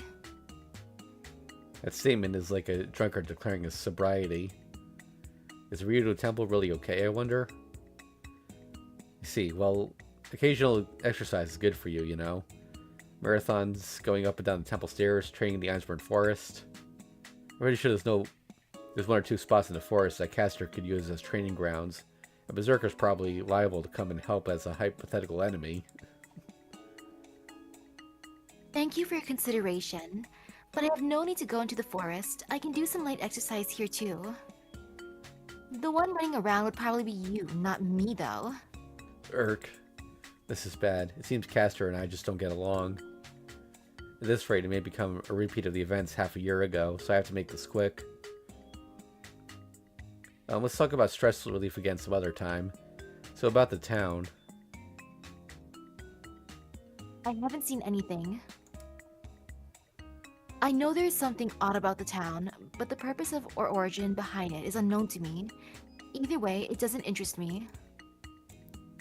I see. Well, I don't think you'd find it right away, but if I ask Castor for help, there's a chance I could investigate what's going on. The Holy Grail War restarted. All the servants still in this world, and also this feeling of deja vu that I can't quite grasp. Well, leaving that aside, I take it you're not part of this, right? Correct. Whether you believe me or not is up to you, though. I believe you, Castor. You may be scheming something, but I don't think you would lie. Actually, servants generally don't lie. I guess that's being noble or fair in a way. Alright, so you have no interest in the current situation. That means you don't intend to fight the other servants, right? Of course. Wasting magical energy when there's nothing to gain from it is behavior unbefitting a magus. Surely even you... No, I suppose you don't have that kind of sense, do you, boy? She chuckles. I'm being made fun of, but I don't feel bad about it at all. After all, there were only cheerful sounds in Castor's voice. But even so, it seems Castor has no intention of investigating the situation. It almost looks as if she likes it.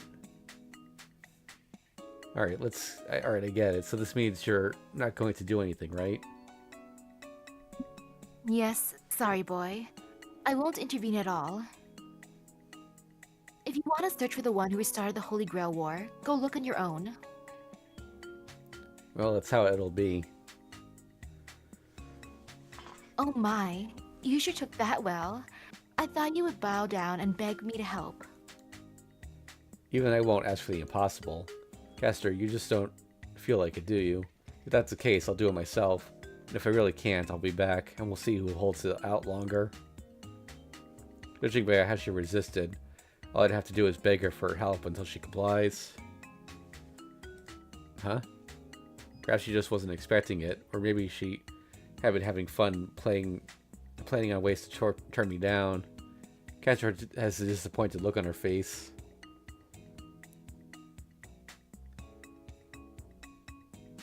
Are you alright? Did you get a death by enfeeblement curse cast on you without realizing it or something? This isn't like you. What happened to that tenacity of yours? I should have expected it from the usual witch. The level of concern here is one grade higher than Tosaka. Actually, if she ever does decide she wants to rob me of motivation, I hope she just settles with the suggestion spell that makes me apathetic or something. I couldn't stand withering away and dying just to make me less enthusiastic. But leaving that aside, I haven't had a curse cast on me. There's no one but you who could do that anyway. More importantly, I'm just an eyesore to you, aren't I? I wasn't being sarcastic. I just said what I was thinking. Once again, Castor looks taken aback. This time she looks even more defenseless. Honestly, I wonder what you're going to say, and you just state the obvious. Yes, to be honest, you were an eyesore, after all. You're the victor, and we are the defeated. Even when all is calm, it's hard to forget the humiliation of defeat. Moreover, I can't relax when you're around. The winner of the Holy Grail War, that immature sense of justice you possess, both of those are things I do not want to see when I'm in a bad mood. When I'm in a bad mood. Kestra's hostility is genuine. She honestly thinks I'm a bother. But wait, it almost sounds as if she views me as an enemy, not of herself, but of something else entirely. Since I uncharacteristically picked up on this, I respond to her hostile remarks with an understanding nod. For now, I'll take things in stride.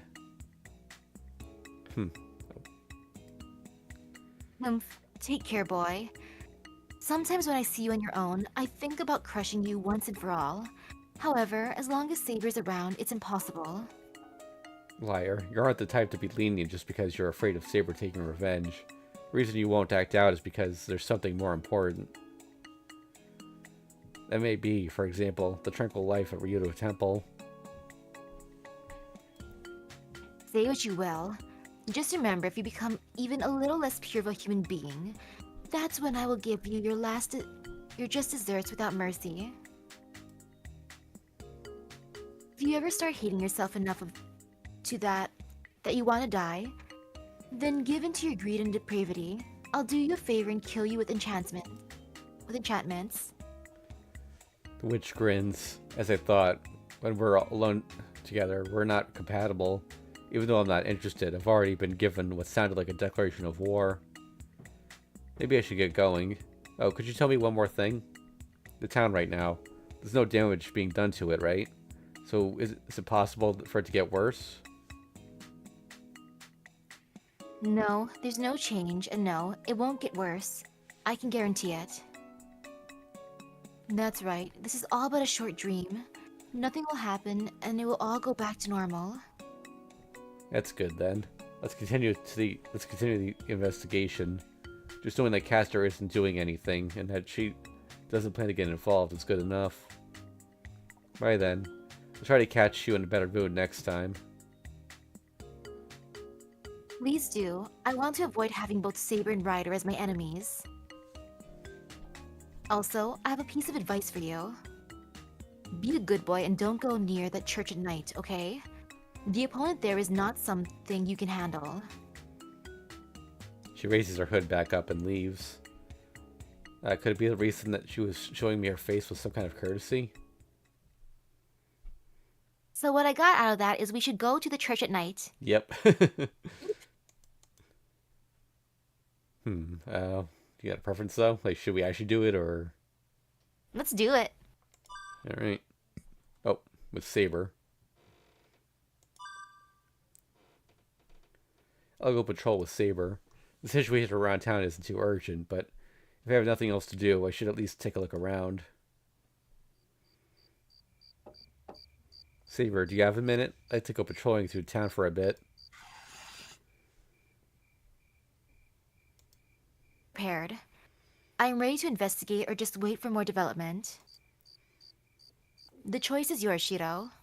Saber replies immediately, as if having read my thoughts. I'm very thankful, but even if you say it's up to me, I called you because I was going on a patrol. If I didn't want to go, I wouldn't have said anything. Saber's reply was a little weird. I guess she noticed herself as well, as she let out an ah of surprise. You're right. The one who wanted to accompany you on a patrol was me. I did not want to test your resolve, but it looks like I just did. She bows her head as an apology. I don't think that's necessary. I wasn't particularly motivated to go myself, but now that I got a push in the right direction, it's all good. Maybe your senses got a little dulled by the piece, too. There hasn't been much happening during summer vacation, so maybe you've loosened up a little. That is not possible. I am your sword. As long as you need me, no blunders will be tolerated. Saber's determination seems flawless. It's very reliable of her, however. I'm glad to hear it, but that's just another way of saying that you can't rest as long as I remain a rookie. Oh well, I guess it's still troublesome. I'm still a troublesome pupil to you. No, I do not mean to fault you. I just attempted to express my readiness to stand by your side until the end. And although I do not say it in words, I do think you are doing quite well. Saber hastily corrects herself. Although I do want to talk more, if we make noise in the corridor, we might attract an undesired third person. Why, in fact, as each day passes, I feel even more grateful for your... Are you even listening, Shiro? Sorry, Saber, but let's talk more about that later. I cut the conversation short and grabbed Saber's hand. Before we get discovered by the other inhabitants, I hurriedly escape from the hallway. We do our best to sneak outside. The Emiya residence surroundings are peaceful and quiet. Nothing is out of the ordinary.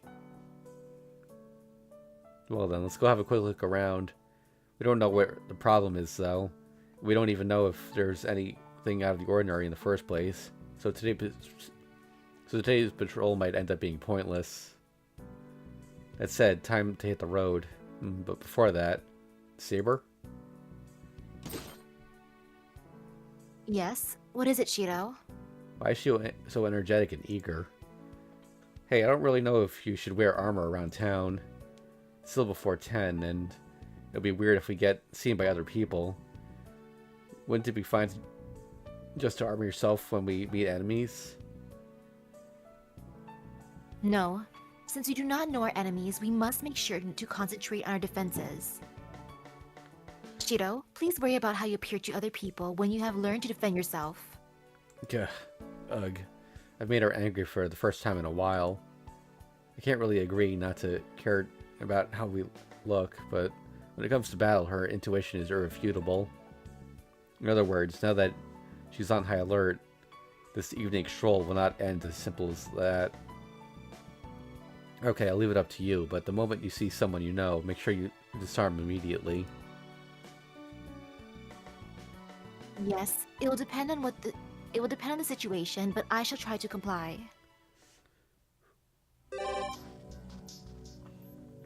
Oh, that's a lot of options. Yeah, but none of them with the church, unfortunately. Sad. Well, Assassin wanted us to bring Saber, so... Might as well.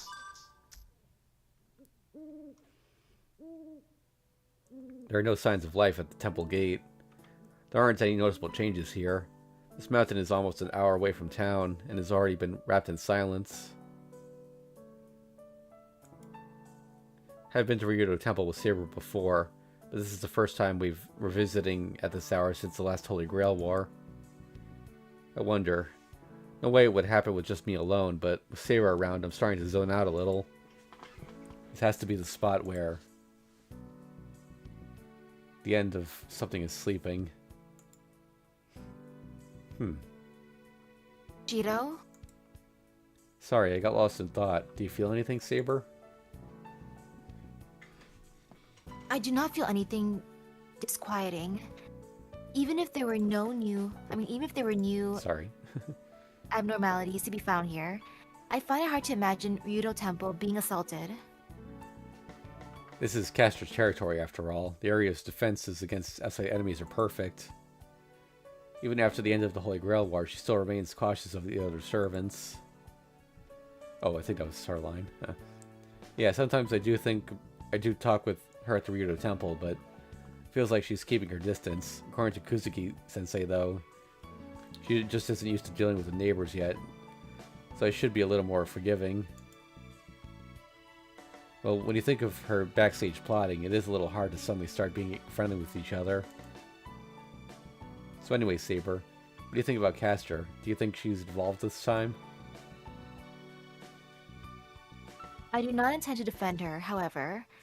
This probably is not her doing. For example, the continuation of the Holy Grail War would bring nothing to her as she has no wish to be granted. That's true. She probably wants things to go the way they are more than any of us. To go on the way they are.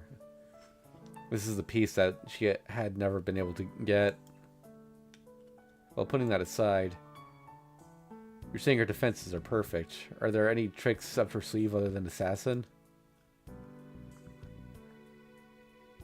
Yes, an almost neurotic defensive barrier, aside from Assassin, who was summoned only for the purpose of guarding the gate.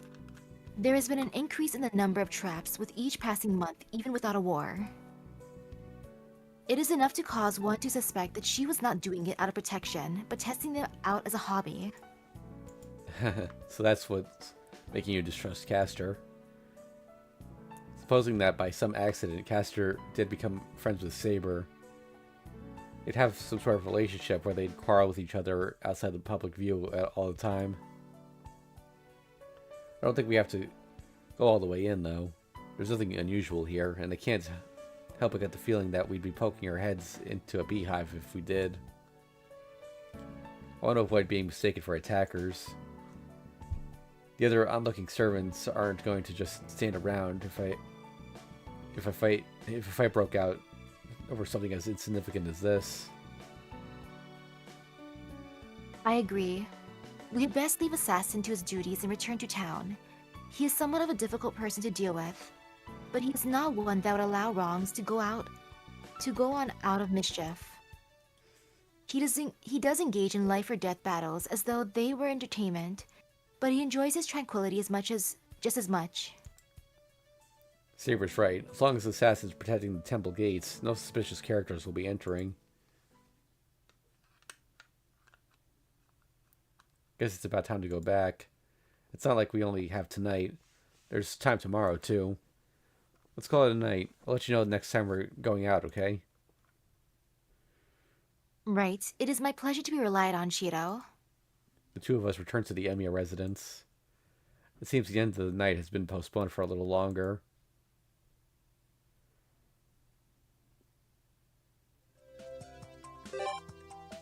Okay, we got those two there.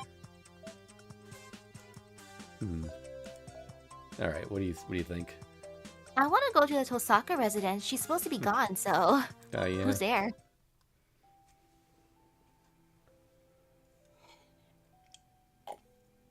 The residential district's topmost house, the Tosaka mansion.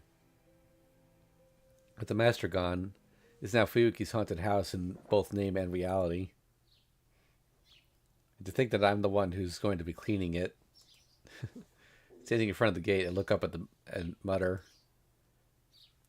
Tosaka's somewhere in Britain right now, and she asked me to come and clean the house from time to time, so I don't have much choice.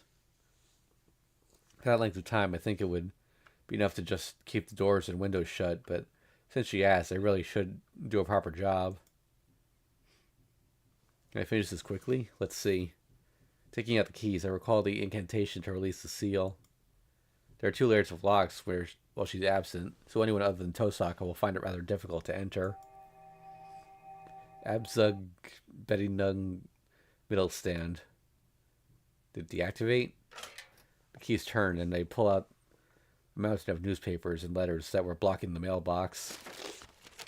Wow, lots of courier and regular delivery notices too. She really should have just forwarded it all to my house. If I can't get in, it'll be really funny. Not for me, though. If I tell Tosaka I wasn't able to do any cleaning because I couldn't get the key to work, who knows what kind of scolding I'd get. It did open. Coming in. For a brief moment, I'm stunned. A room lined with soft carpet floor is full of expensive, antique-looking furniture. Well, where do I even start? Being used to a purely Japanese-style environment, I'm at wit's end. The really expensive-looking Nova Light stand over there. It looks fragile enough to break if you touch it wrong. There are tons more things like that everywhere. Now, Sakura would be used to cleaning Western-style houses. I regret not bringing her along. With Ryder, it'd be even more efficient. Clearly, I need help here. For now, let's just air it out and wipe off the dust. I give the room a once-over, opens the shutters to open the windows. It really is kind of dusty. Now then, I guess the cleaning supplies are down below. Probably in the storage room under the stairs. Which reminds me, Tosaka did tell me something really mean. She said that if I become her live-in apprentice, I would have to sleep in that storage room. Am I a maid or maybe some kind of boy wizard or something? Alright, let's give it a try. Flapping the brush, I dust the room. Rather than just cleaning, this is more like going sightseeing in Tosaka's house for a year-end cleaning ceremony. Right, the basement. Look through the bunch of keys for the ones to the basement. There it is. Western-style houses are also grand for having basements. Movies and novels tell me that a mansion's basement should have a wine cellar or stuff like that.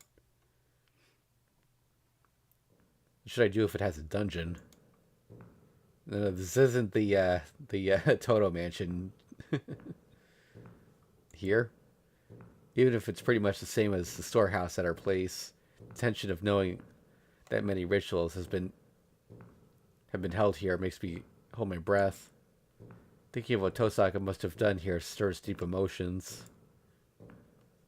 However, that's not what caught my eye. Dumbbells, here of all places? And hula hoops? Yeah. Punching bag, exercise ball. Exercise ball? Yeah. Okay. What's athletic equipment doing here, I wonder? I'm not sure how to comment on its presence. Actually, Tosaka did say she was doing push-ups and sit-ups before going to sleep. Sooner or later, she'll bring in all sorts of equipment, and it'll look like a gym. Okay, maybe she wouldn't go that far. The dumbbells don't suit her room, so she probably decided to put them here. However, I think I've seen something even more primitive than the contents of her dresser, or more private, rather. Well, for now, I'll leave it as it is. Let's just pretend I never saw any of this.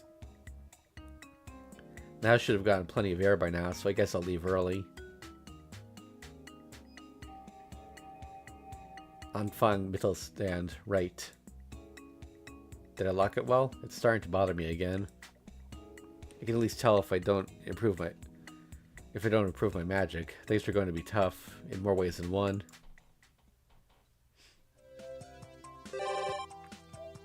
Okay. Alright. We can go here or we can go talk to Lancer. I want to go to Ryder's room. Alright.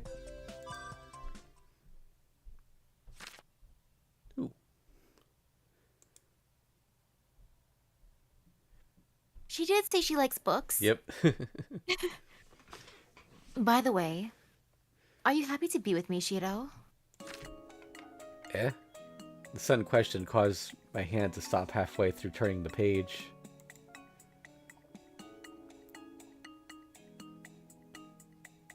It's nothing. Seeing you read with a difficult expression on your face prompted me to ask. Please ignore it and continue with your book. It's been 30 minutes since I started reading in Ryder's room. Sometimes I excuse myself into her room to read like this. That's probably the first time she's tried to speak to me as I'm reading. Oh, I'm just not used to this type of printing, and I do like the atmosphere of this place. How about you? Am I bothering you by being here?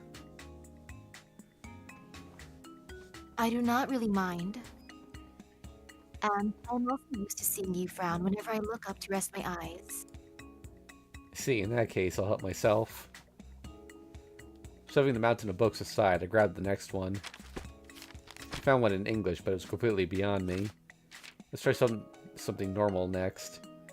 So what's with this all-out girly Harlequin romance stuff?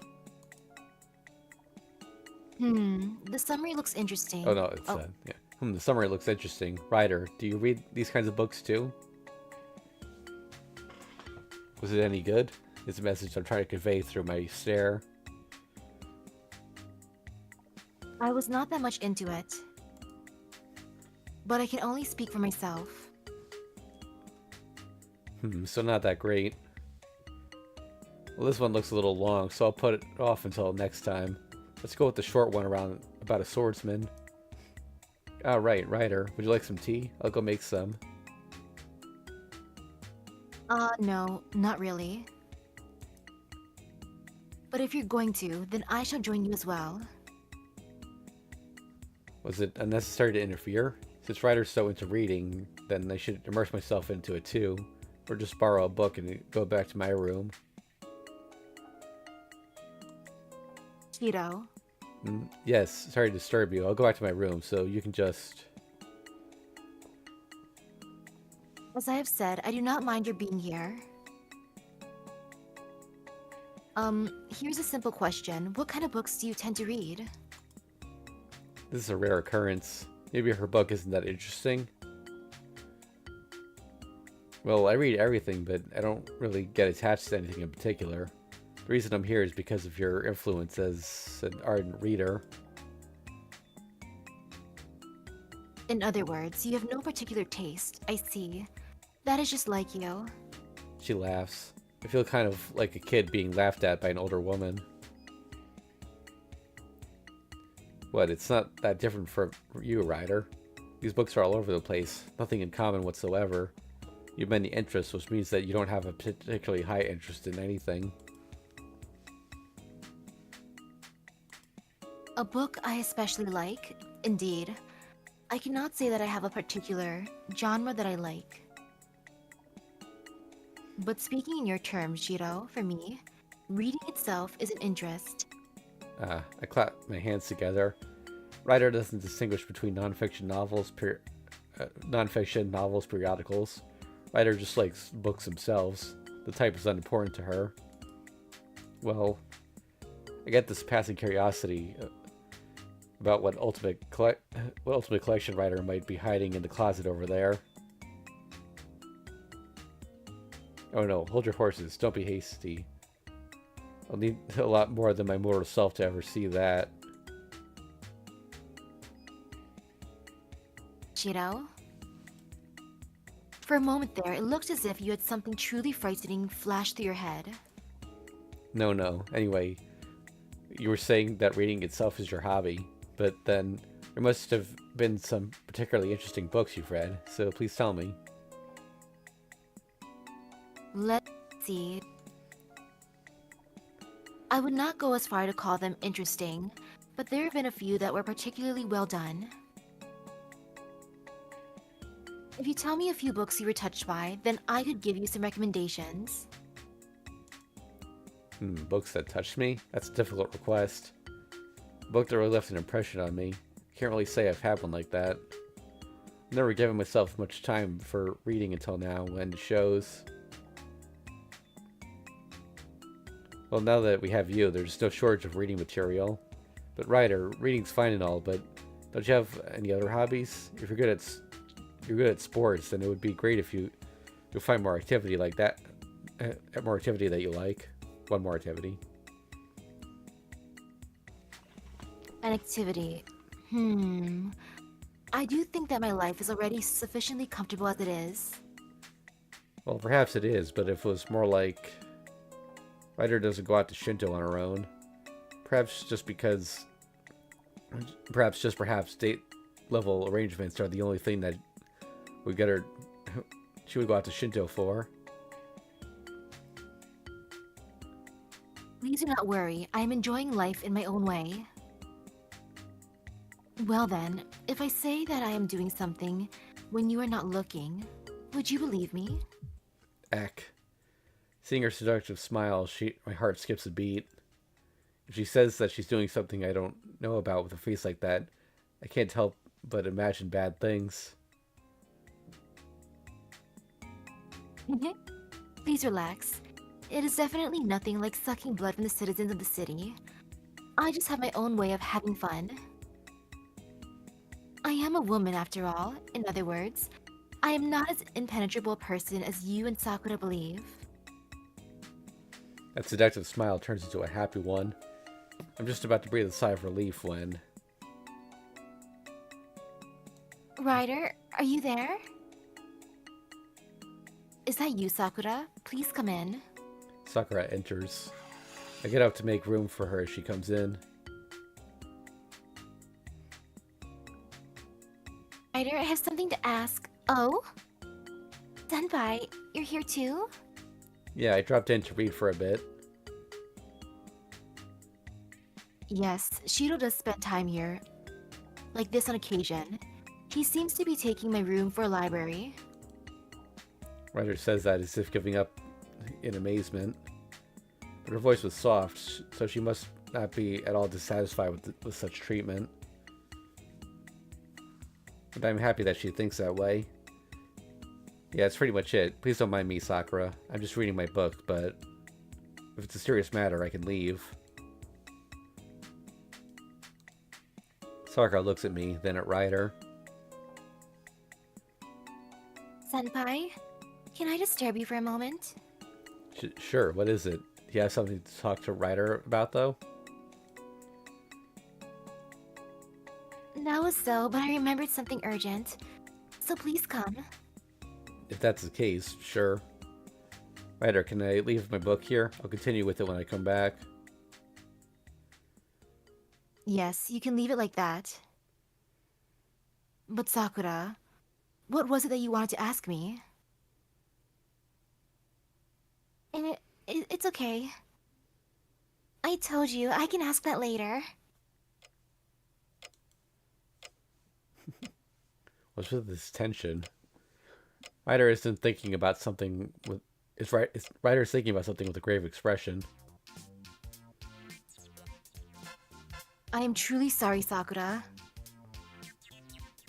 Huh? Ryder, why are you saying that? I really am sorry. Should I really say what I'm apologizing for? It's okay. Just stay here, Ryder. Then I shall do that. Again, I am terribly sorry, Sakura. Sakura starts backtracking. I don't know what Ryder's apologizing about, but I guess receiving those apologies can be quite burdensome. So Sakura, what did you need me for? Right. So?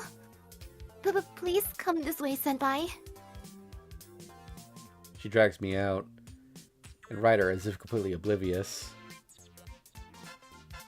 Shiro, I know it is sudden, but I have changed my mind. I will lend you that book, so please enjoy it at your leisure. I suddenly want to read by myself. But Ryder, just now... Really, Senpai, please come quickly. Sakura, is it because of the dinner plans? Should I cook the fish after all? Are the mackerels in the fridge not enough? Should we really use new rice?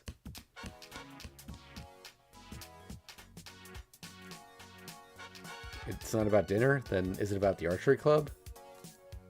Sakura finally stops. Whatever her story is, she takes a deep breath and then... she tilts her head in confusion. Sakura? I'm sorry. What was it I needed to do? That's what I'd like to... Oh, Yeah, that's what I'd like to ask. That's quite the memory lapse. Sakura, have you been working too hard lately? but... No, it's definitely it. You can rest for today. I'll take care of dinner tonight. Alright, I'll head back to Ryder's room before the... Won't. So, Senpai, you're right. It's about dinner. Right. Let's get started on it now. She's way too energetic. I guess I was just mistaken about her fatigue. Sure, but isn't it way too early? Sure doesn't matter. I mean, it doesn't matter. With 4 or 5 people, it is certainly a lot more than before. And it's autumn, the season of good appetites. Well, you and Saber might actually feel that way, as well as Fujine. Right. Since it's an appetizing season, it'd be great if we did our best too.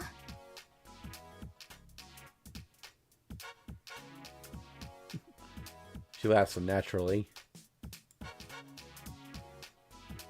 Feels like she thinks she'll lose something if she doesn't drag me into the kitchen right this moment.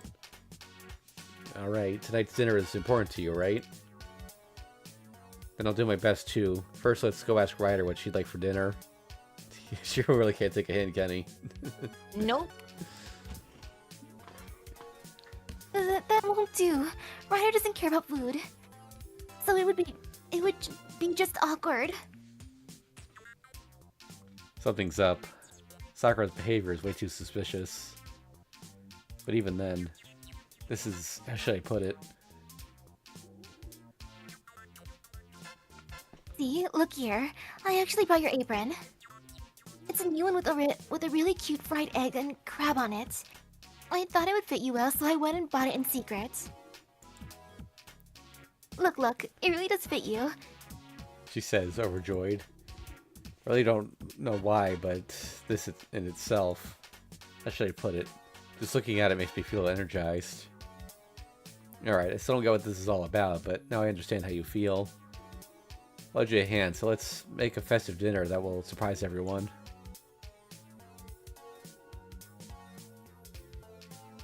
Thank you, Senpai. Please try on the apron. Yay! She puts the apron on me, overflowing with joy. Alright then. There's been a change of plans, but it's refreshing to see Sakura's smiling face. I'll try all my tricks to make something grand tonight.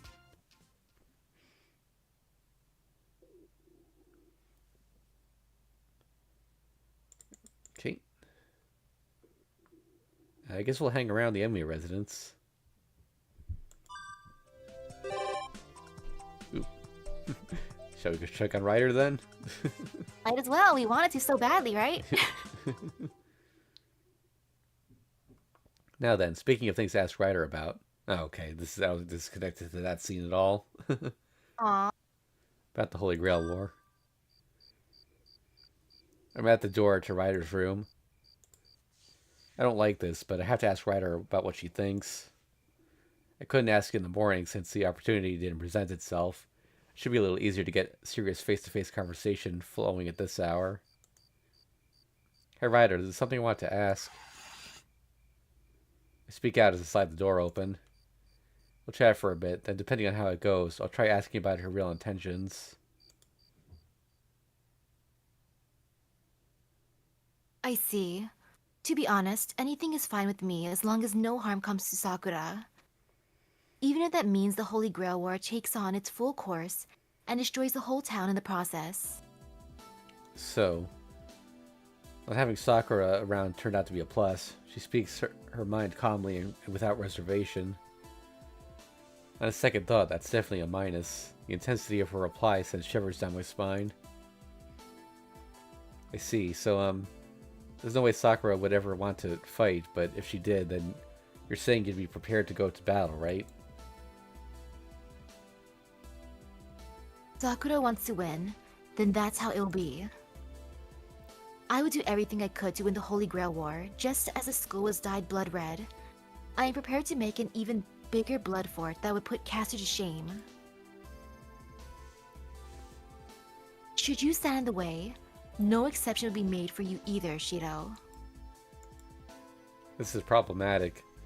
If, although it's really big if, by a stroke of really bad luck, Sakura decides to make such a decision, I can't tell Ryder that I won't go against her, painful as it is.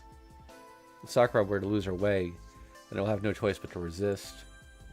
Ryder knows this full well, as she didn't ask me to ally with Sakura. Alright, theories aside, it's yours to surprise. I thought of you as much more passive character than this. I did not expect to hear that she would sacrifice the whole town's population. The image of Ryder I got over the last 6 months was that of a woman who had many interests but simply doesn't act on most of them. Yes, I believe your analysis is correct. I'm not used to acting on my own after all. But if a chance were to arrive, it would be a different story. If I have to fight, I will fight with all I have. When it is time to kill, I will kill. No mercy, no pity. So that the opponent cannot rise a second time. So that he cannot ever think of challenging me again. Ryder. Feels as if my body's about to literally freeze up. Her mystic eyes behind her glasses, though suppressed, paralyze my extremities. That's only when someone picks a fight with you, right? No, even if Sakura were to fight, she wouldn't allow something like that. Am I wrong? That's right, but Sakura's and my methods are fundamentally different. Saber said it as well. When the time comes, I will be willing to do anything. I do not deny it. I do not have a noble soul like Saber does. If I had to fight, my own personality would be changed. I will change and kill anyone around me to my heart's content. Again, unpleasant feeling of deja vu. Ryder's self-deprecating reply. Once together with an ominous image. No, that won't happen, Ryder. Haven't we been living together for half a year under the same roof? Whether you like it or not, I have an idea of what kind of person you are. Like hell, I won't let you say you're the same as them. It's because of my dizziness. Like an idiot, I let my feelings flare up in a way that's very unlike me. Shiro, this is a good chance. I will give you a piece of advice. I am a monster. Just like in the tales you have heard, I am an evil being that is feared by humans. These hands have been tainted by blood. I have been challenged by many brave warriors, yet I have devoured every single one of them. Although I may have the form of a human as you see me now, no one can deny that fundamental truth. I know the myth of Medusa, but those were all intruders in the first place. You were always on the side of receiving the attacks. It wasn't Ryder's fault that she was turned into an ugly monster, but that she was hunted by humans. The female monster by the name of Medusa has always been a victim in the end. And as proof of that, the Ryder that I know doesn't attack anyone. You care for Sakura, and you want to watch out for the rest of us too. You really are a good person. That is because I am the heroic spirit of Medusa. Servants, no. Heroic spirits are summoned in the form they had in their peak as a hero. This current me is actually nothing more than the monster that was called Medusa, at the time when it still took human form. But since I am Medusa, there is a side of me that turns into a monster. I am not a human as you imagine it. I am truly the definition of a monster, a being who is endlessly monstrous, endlessly expanding, an inherently evil being as far as humans are concerned. Gah. Even I've thought about it before. The difference between the female monster in Greek mythology and Ryder's present form. I simply assumed that the myth was wrong, but such naive thoughts are no consolation in the face of this curse. I have killed. I have changed ever more with each death. As my name became more famous, the number of humans who came to challenge me increased with it.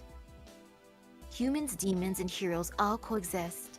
Humans cannot win against demons, no matter how many thousands of soldiers are sent. Humans just cannot go against monsters. This fundamental law protected me, and I fortified myself as a monster. The food chain between humans, demons, and heroes. Humans cannot win against demons.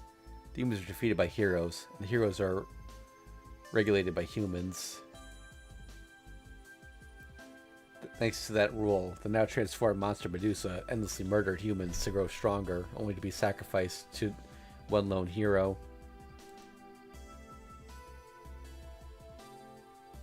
That is what I am, Shiro. You do not know what my original self looked like. You cannot imagine how many warriors this self secluded in its temple, devoured over so many years, and what it matured into. Even for me, it is impossible to comprehend just what sort of monster I could become. No matter how much I try to overlook it, her real self is that of a monster, Ryder explains matter-of-factly. I have neither the right nor power to deny that. Why are you saying this now? I've never looked at you in that light, and it's not going to change. Just like with Saber, I thought I'd tell her not to fight needlessly from now on. Hearing the confession, I it led to. I fully regret it. It's pathetic, but all I can say is don't do it. No, I am partly to blame for being unkind. I wanted to tell you this and make you feel uncomfortable. But I am satisfied with this. The misconceptions you had of me all this time have made me happy and troubled at the same time. Thus, just in case, I wanted you to know the whole truth. I no longer sense the dark shadow that had lingered up until now. Ryder, back to her usual self, quickly bows her head. I am sorry to have made you worry, but please do not forget, Shiro. I will become a monster that eats humans when the time arises. In her voice, I can sense a faint, pleading tone. Okay, if that time comes, I'll strengthen my resolve, too. But that's entirely hypothetical. As long as Sakura is your master, that time is never going to come. I wonder how much of her feelings I understood. At the very least, I look her straight in the eye and leave the room.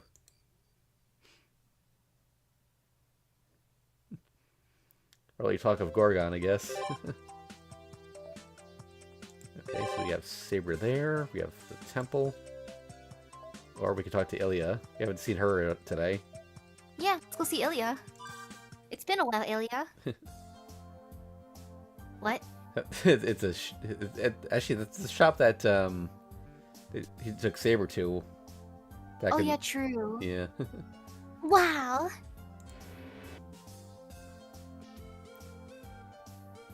Later that she produced that joyful utterance, Ilya dashed into the shop. Ilya, don't run or you'll trip. My voice can no longer reach her. Well then, it seems I've been left all alone at the storefront, but I'm pierced by all kinds of stares from around me. This is the boys' prohibited fancy shop, and the discomfort is nothing to joke about. An urge to flee takes me for a brief moment, but I can't just leave Ilya behind.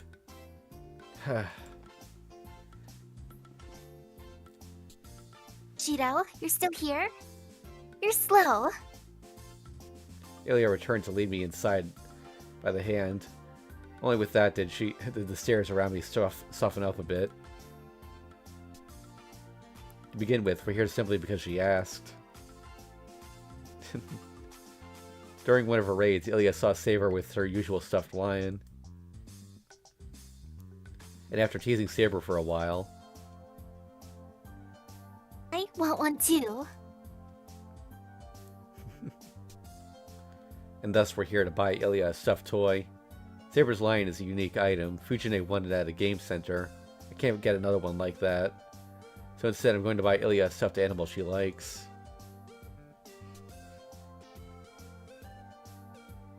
Which one?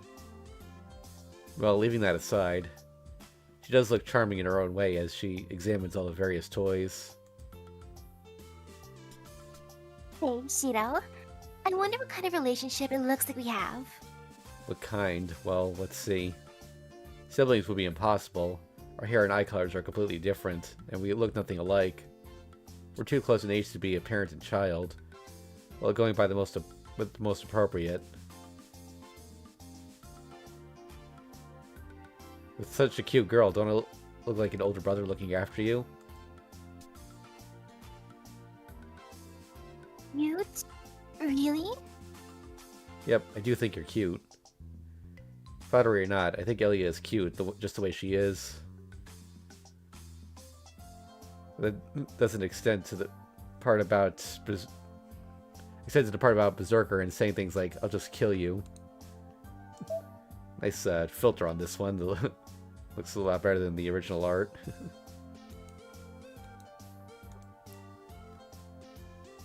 That's where terror surpasses it by wide margin.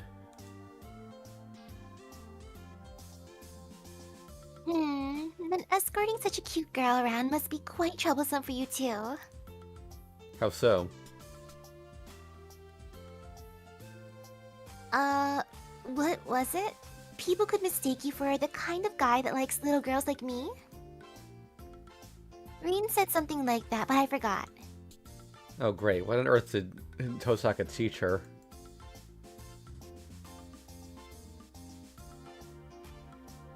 On the other hand, it's a perfectly logical assumption after seeing me walk around places like this together with Ilya. If we get spotted by a classmate, who knows what misunderstandings will happen. Well, rumor with no basis to it will say just that, a baseless rumor, so I should maintain my dignity. Maybe you can really become mine? Ilya clings tightly to my arm. I take back what I said. There's no way to do this in a dignified manner. No, that's impossible, but besides, it's wrong for humans to be property of others. As gently as I can, I shake her off my arm, staying as discreet as possible. Fine. Sooner or later, you're going to wish you became mine, and you'll regret this. If that happens, good. Apparently dissatisfied with my answer, she puffs her cheeks and goes back to looking at stuffed animals. Eventually, she finds something cat-like and turns back towards me. Shiro, how's this one? Would you call that Oh, no, a it's cat? would you call that a Catman or something? At any rate, that's the toys she's holding onto in front of me. All I see is one lazy cat. Really don't know what makes a stuffed animal good, but if you like it, then shouldn't it be fine? About this will be your new body. Shouldn't you take it seriously? Come again? What did she say just now? Ilya, wait a minute. What was that supposed to mean? Secret. Aw, this one's cute too. It's like it's teasing me. Her eyes happily move on to the next toy. Perhaps it's time to make a run for it. I already hate myself for thinking that I couldn't leave Ilya behind just a moment ago. No, that surely was a joke for sure. But to be on the safe side, I better splurge on some dessert on the way home. Just to curry her favor, haha.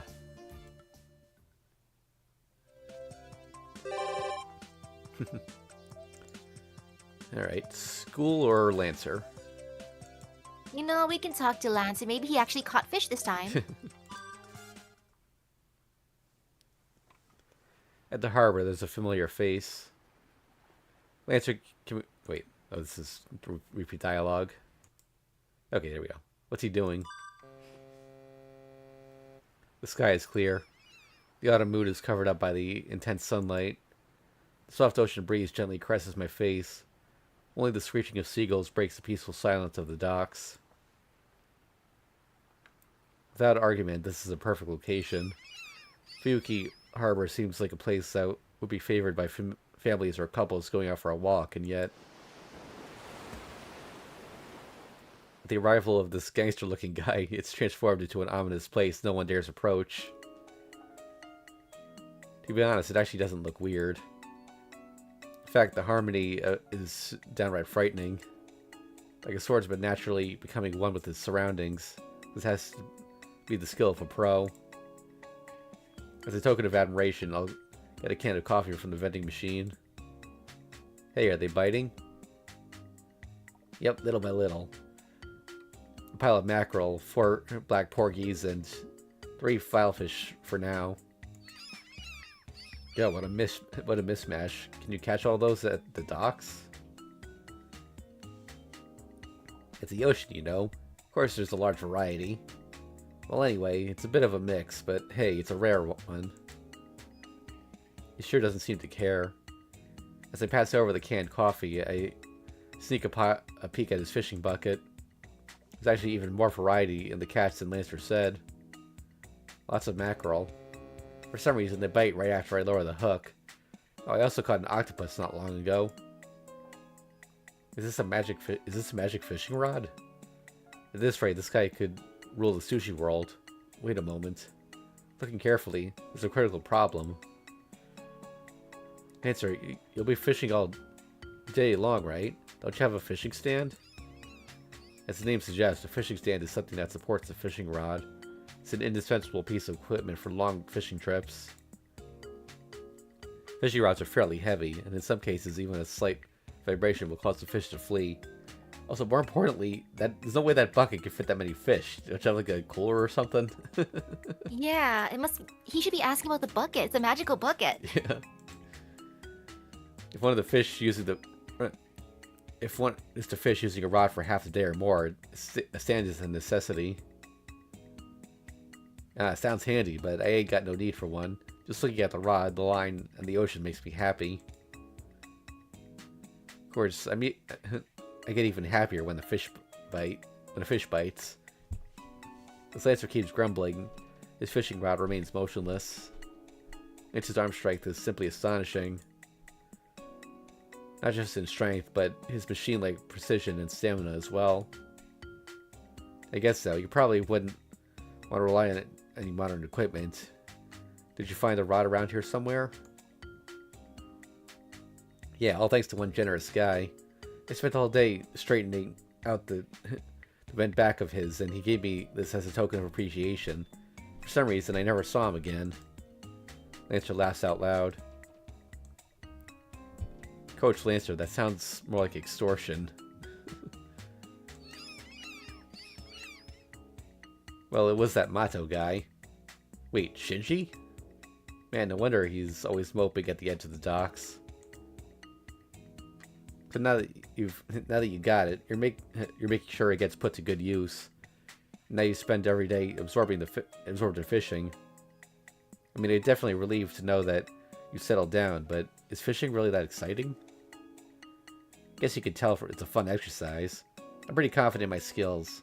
I don't mind bragging that I'm a better fisher than all of the servants. That great hero of Greece is one thing, but that bootlegger and that meager prince can't even hold a rod. They could never enter the men's angling world. And me, I can't fish? But... Wait, but there was the summer event. Yeah, but then again, Ku was fishing more in that, wasn't he? Yeah, I guess so. I just felt a crevice opening up. I sensed the imminent storm approaching this small dock. Is it alright to talk about them like that? You know what they say, loose lips sink ships, Lancer. You saying that talking about them behind their backs is gonna come back to bite me? It won't get out unless you keep doing... It won't get it out unless you don't keep your mouth shut. Not that I care if it does. I'll take up a fight to the death any day. No intention to start a conflict, but willing to accept any challenge. Is that Lancer's attitude? Lancer yanks up the rod. Mackerel? Mackerel. Apparently unsatisfied with the catch, Lancer removes the hook and tosses the fish back into the ocean. The conversation ends here. There's no place harder to cope with than fishing ground with nothing to talk about. Sorry for bugging you. I'll leave you to your mackerels. Hi, thanks for the coffee. I leave the docks behind. People, they can't understand each other if they don't communicate. To me, the dock is extremely boring, but it's Lancer's favorite place to be. The docks are as joyous as a summer day. I pray the tranquility won't be ruined by any senseless intruders.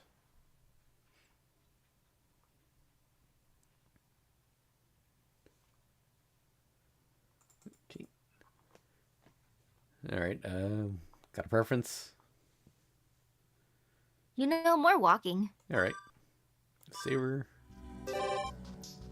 Alright. Last time the intersection had something suspicious, so I guess we'll go there. Yeah. We arrive at the heart of Miyama. Looking towards Shinto, I can see the lit up bridge and all the city lights.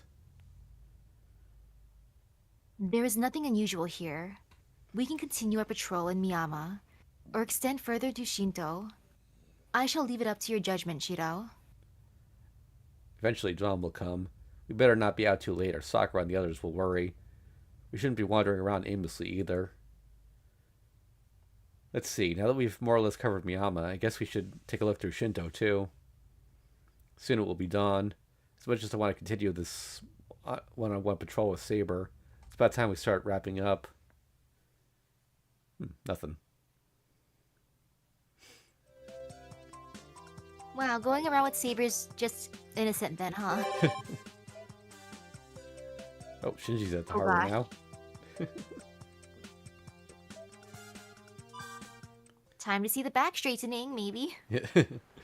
Shinji. A little before 10 in the morning, the port is still empty, and there's no one but Shinji just standing there. Fishing? No, that's not it. He's just standing, staring absent-mindedly at the sea, empty-handed. Hey, Shinji.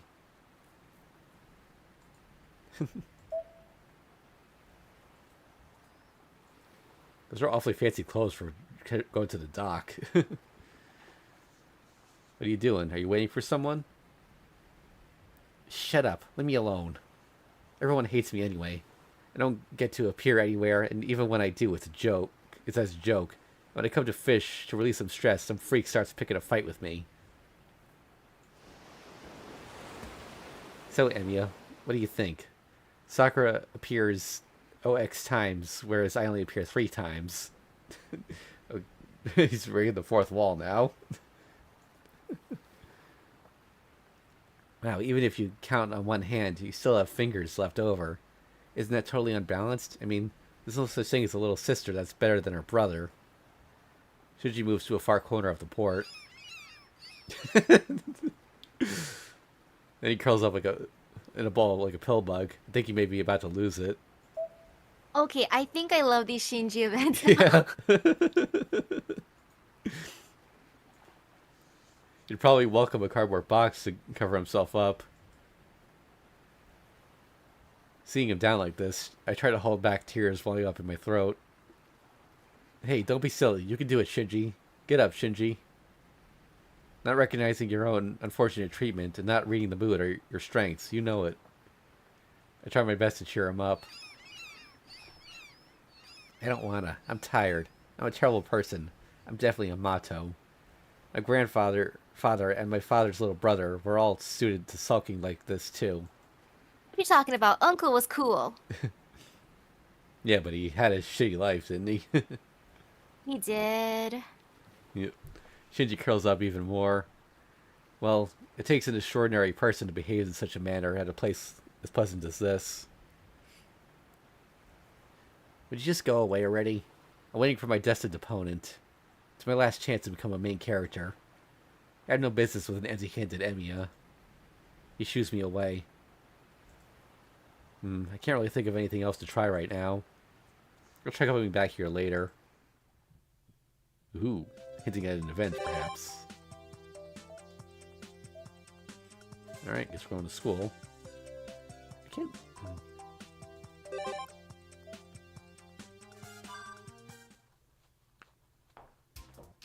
After finishing lunch, I walked through the school building. Even though it's a holiday, I could see people here and there. It's probably the students who are working hard at their club activities. I'm sure the building and the music and art rooms are even more crowded. For some reason, I turn around. Nothing in particular stands out. The only odd part is the fact that I have no reason to look behind me. I suddenly get an urge to drink some tea and head towards the student council room. I peered to the classrooms from the hall, and just as I thought, I could see several students inside. The hallway isn't exactly quiet.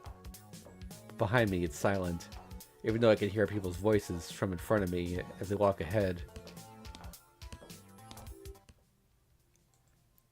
When I turn around, the hallway behind me is completely silent, like someplace else altogether. Why did I turn around? There's nothing in particular that stands out. There's no reason for me to turn. I'd understand if there was some reason for me to look behind, like if I'd felt a chill, but just looking back for no particular reason makes me feel uneasy. Ghost stories are getting popular lately, and I can see this becoming one. So worry about having an urge to turn around when there's no reason to. Well, I guess it's normal for a school this time of year. Entrance exams are closing in, and lots of students are becoming overly sensitive to under the stress. These past 4 days I've had a lot to think about, So I may just be worn out without realizing it. That's right, maybe I should go home and rest. The student council room can wait for another time. I walk down the hall, controlling the frequent urge to look back. I leave the school.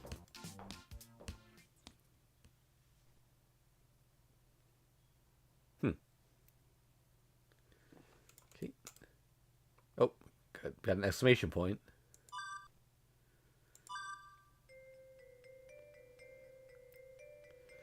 We come down the hill, the town has completely changed. Lights have died out, and there's no sign of any human activity. Even still, this uninhabited town is full of breathing. It's an uncomfortable frequency, almost like a whisper. Meaningless hatred arises within me. It must be the bestial scent in the air. I feel strong anger at this enemy I have yet to see.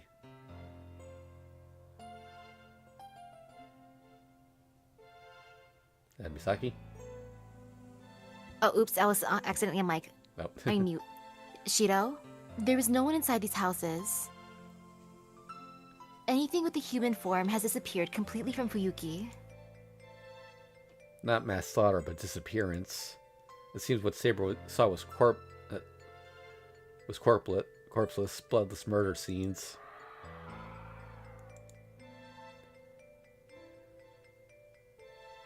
This is truly an enigma.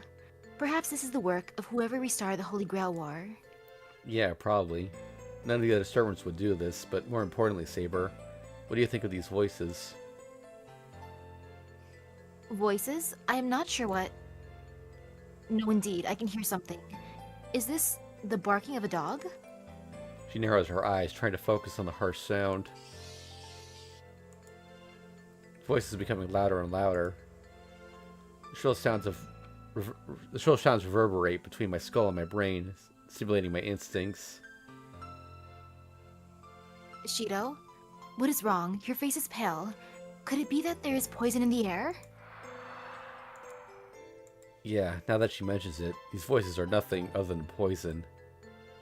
Man, imagine not having poison resistance. Yeah. I have some resistance to poison due to my armor, but Shiro, you are defenseless. Let us retreat back to the estate for now. I believe there should be no major trouble as Ryder is there, but I am still worried. Don't worry, I'm fine. I'd rather do something about these voices. There's only 2 hours left before the day ends. Let's find the source before the day changes. Shiro, I understand how you feel, but there are no clues. Is it not wiser to retreat? This isn't like Saber. I've been hearing clues all this time, but I'm up to the point of blatancy. Let's leave home defense to Ryder. Right now, I want to track down these voices. Shiro. I ran ahead of her. My sense of balance is getting destroyed by the breathing of these beasts swirling inside my ears. They can't be too far off. Tonight, Saber's with me. I shouldn't lose no matter who I fight. The howling changed to roaring. At this point, there's no need for me to say anything to Saber. That's because the enemy is in front of us. The thing that wiped out all the people in this city.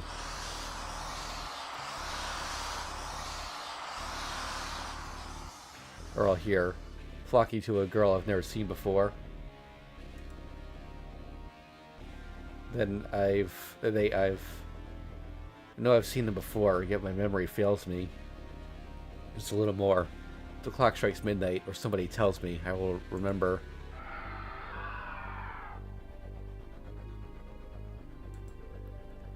They howled, making a jarring sounds of movement. A frequency outside my hearing range. I heard informs me with certainty, with voices that no human could ever make out. I'll kill you. A beast raises its head. Ringing in claws, it rushes at me as if I was crawling. Shiro, stay back. Saber moves forward in a flash.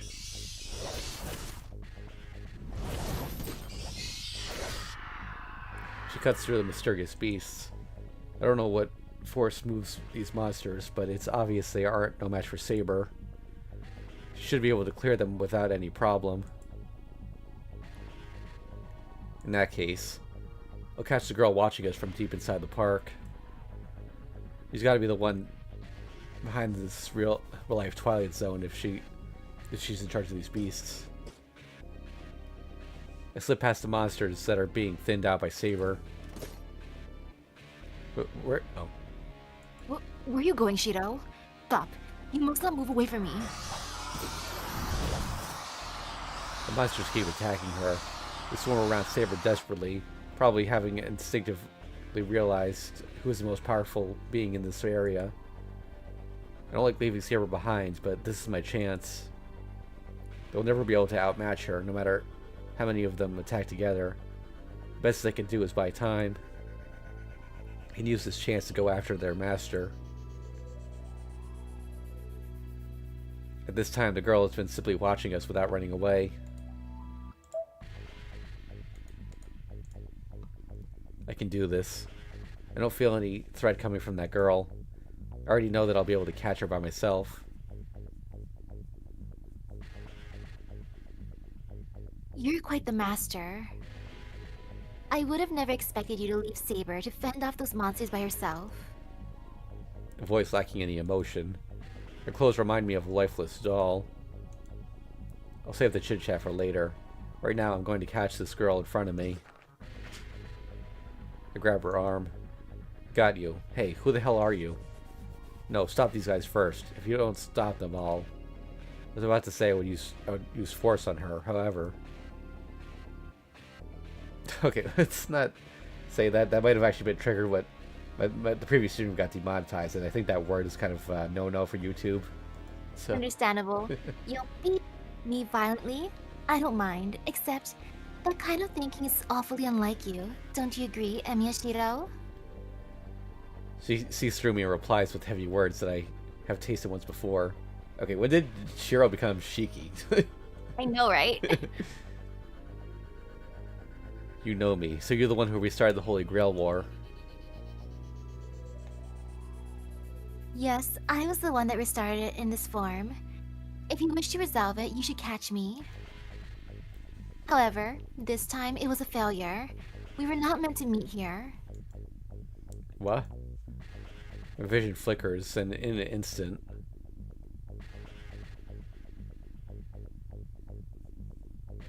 Noli me tangere. My limbs are restrained by a cloth with a will of its own. What the hell? I can't move. The cloth is only restraining my arms and legs. And all that's pulling on is a girl's slender arm. So why the hell am I having trouble even breathing? Existence is futile. It is impossible for a man to tear the holy cloth of Magdala. My body creaks. Thankfully, the strength that's holding my entire body doesn't seem to have enough power to tear me apart. In fact, it seems like a mystico that specializes only in restraining its target. I have no intention of killing you, since this meeting was a failure. All we need to... Ugh. The girl's face starts convulsing. I hear a quiet sound. The sounds of flesh being torn apart, the smell of blood drifting through the air.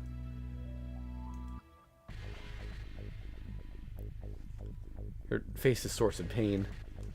What's going on? Nobody could have hurt her, yet there's blood trickling down her body. Hey, you okay there? That's definitely not normal. I'm the one tied up, but whatever that girl is going through has to be a lot worse. Sure looks a lot worse. Well, for God's sake, just get this thing off me. You're suffering, right? I won't do anything, so just take it easy. Wonder how much of that she believed. The girl slowly moves her collapsing body. I become possessed so quickly. I knew it. You are. Leaving that interesting remark behind, she staggers away. Stop moving around when you're hurt, you idiot. And if you're going to run away, get this damn cloth off me. The red cloth is doing its job even with its master gone. I can't move. I can't breathe too well, and just as I'm about to pass out. Are you alright, Shiro? Saber's sword cuts through the red cloth. A horde of monsters is still around us. She came to save me in the midst of her own battle. No doubt. Not letting her guard down, Saber keeps her sword pointed at the beasts. What was that claw? What was that claw? Oh, These monsters do not have such an ability. I don't really know either. Anyway, nothing's going to make any sense until I capture that girl. What? Did you say girl? She went that way. I should be able to catch up to her. Sorry, Saber. Please take care of these guys for me. Leaving Saber to cover my back, I run off. I don't know the cause, but that girl was injured. I want to know who she is, but first, those wounds have to be treated. The trail of blood continues onto the tufts of grass on the riverbank. She's lost a lot of blood. If something isn't done soon, she could lose her life.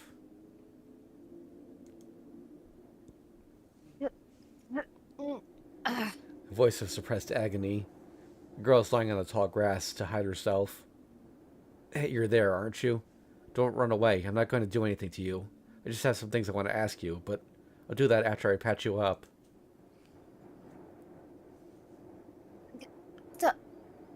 Wait! You hear the sharp sound of ripping flesh again.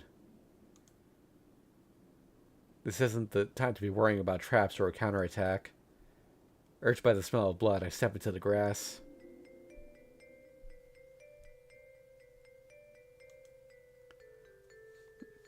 The girl's injury is worse than...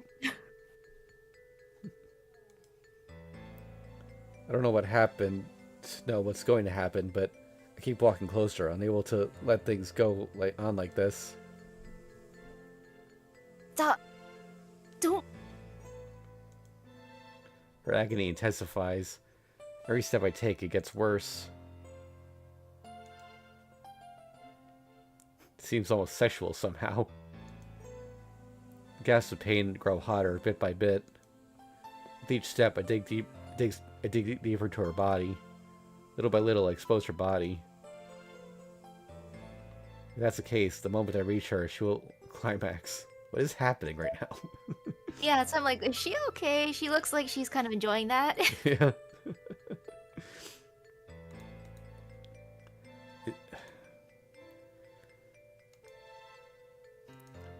One more step. Part of me thinks I should treat her body, and then... Don't. Closer. Another part of me doesn't want to approach, knowing I'll die. But what is this? Red liquid backed up, pouring out of my mouth. Look down at the sinister weapon that penetrated my stomach. Yeah, that'll definitely... I've seen many things up until now, but none of them ever lived up to the horror in front of me.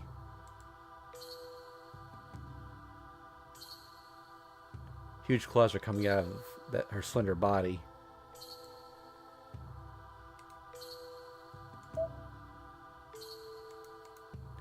So that wound came from the inside? While gasping in heat, the girl formed that monster and impaled me as I got close. I'm fading out. I'll die here, not needing to wait until the next hour. But still, the knowledge I gained is tremendous. This was not the right place. I cannot meet her here. I learned her name. To learn her name, it has to happen at a place closer to the source. Graving only that onto my memory, I released the consciousness that kept me linked to my body. And on the verge of death. Looking at the figure of the girl that gave birth to this weapon, I suddenly remembered a demon from a fairy tale.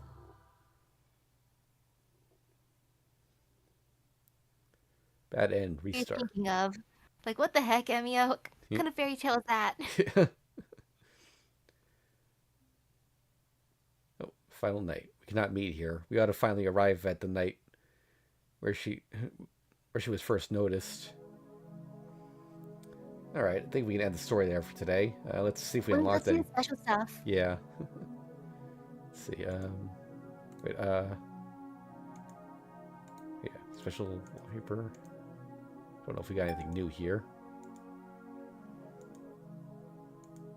Nope. I hope we at least got some money for the shrine. Let's see. Oh, yeah, we got 1,500 yen. Alright. I think we can afford most of this now, so. Oh, the friends. 2 of the 3 good friends. Kimuro Kane left and Saegusa Yukika right. A fresh change of clothes, each posing in their jerseys in casual wear. Is it?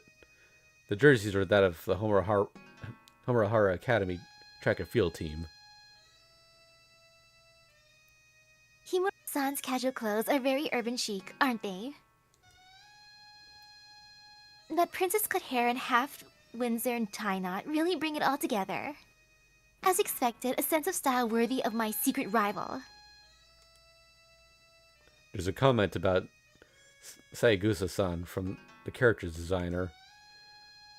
Yukio's family is supposed to be poor, so I designed her character to be very modest. One of my favorites. Right. It's alright, even if she's poor. As long as she has some precious gems. Wow, that priorities. Are you misunderstanding? Sorry, misreading this line.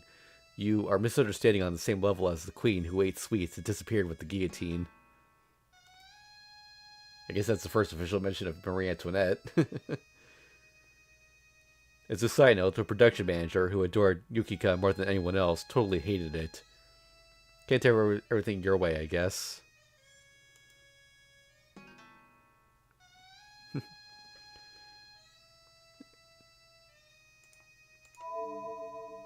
Oh,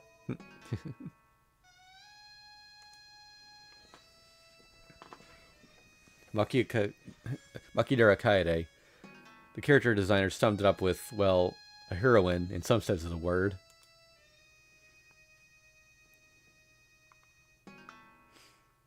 Manager's timeless words. This fan disc was made possible by Makidara Kaede, which is no exaggeration. It nearly got to the point that they had to enact a Makidara ban. Thus, I present you the Maki Side Shakedown, the series. Even so, isn't 100 yen for this Emma a little mean?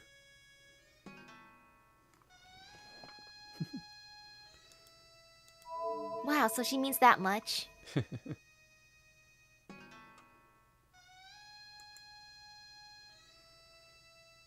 Illustration part 3. If you look at it from the side, Miss Karen looks even more out of place. Hey, we haven't learned her name yet. Spoilers. I know, right? Is this a sense of rivalry I feel brewing? Can't be. There's a difference between not hiding something and not being able to hide it. That was an awesome line, wasn't it? Awesome, right? You remind me of the saying, sometimes youth brings more harm than recklessness.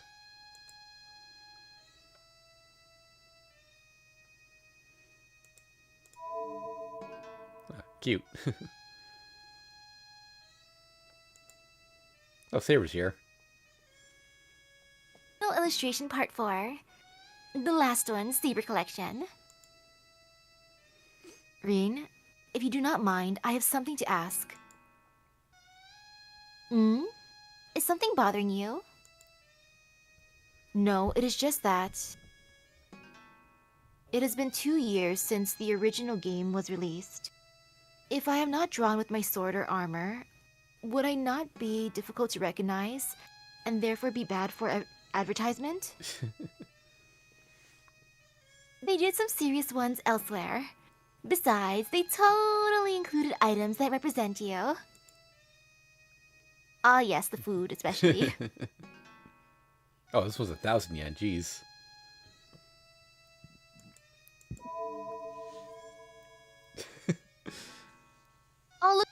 tiger. Yeah, yeah, down over by the P. Promotional material produced for marketing.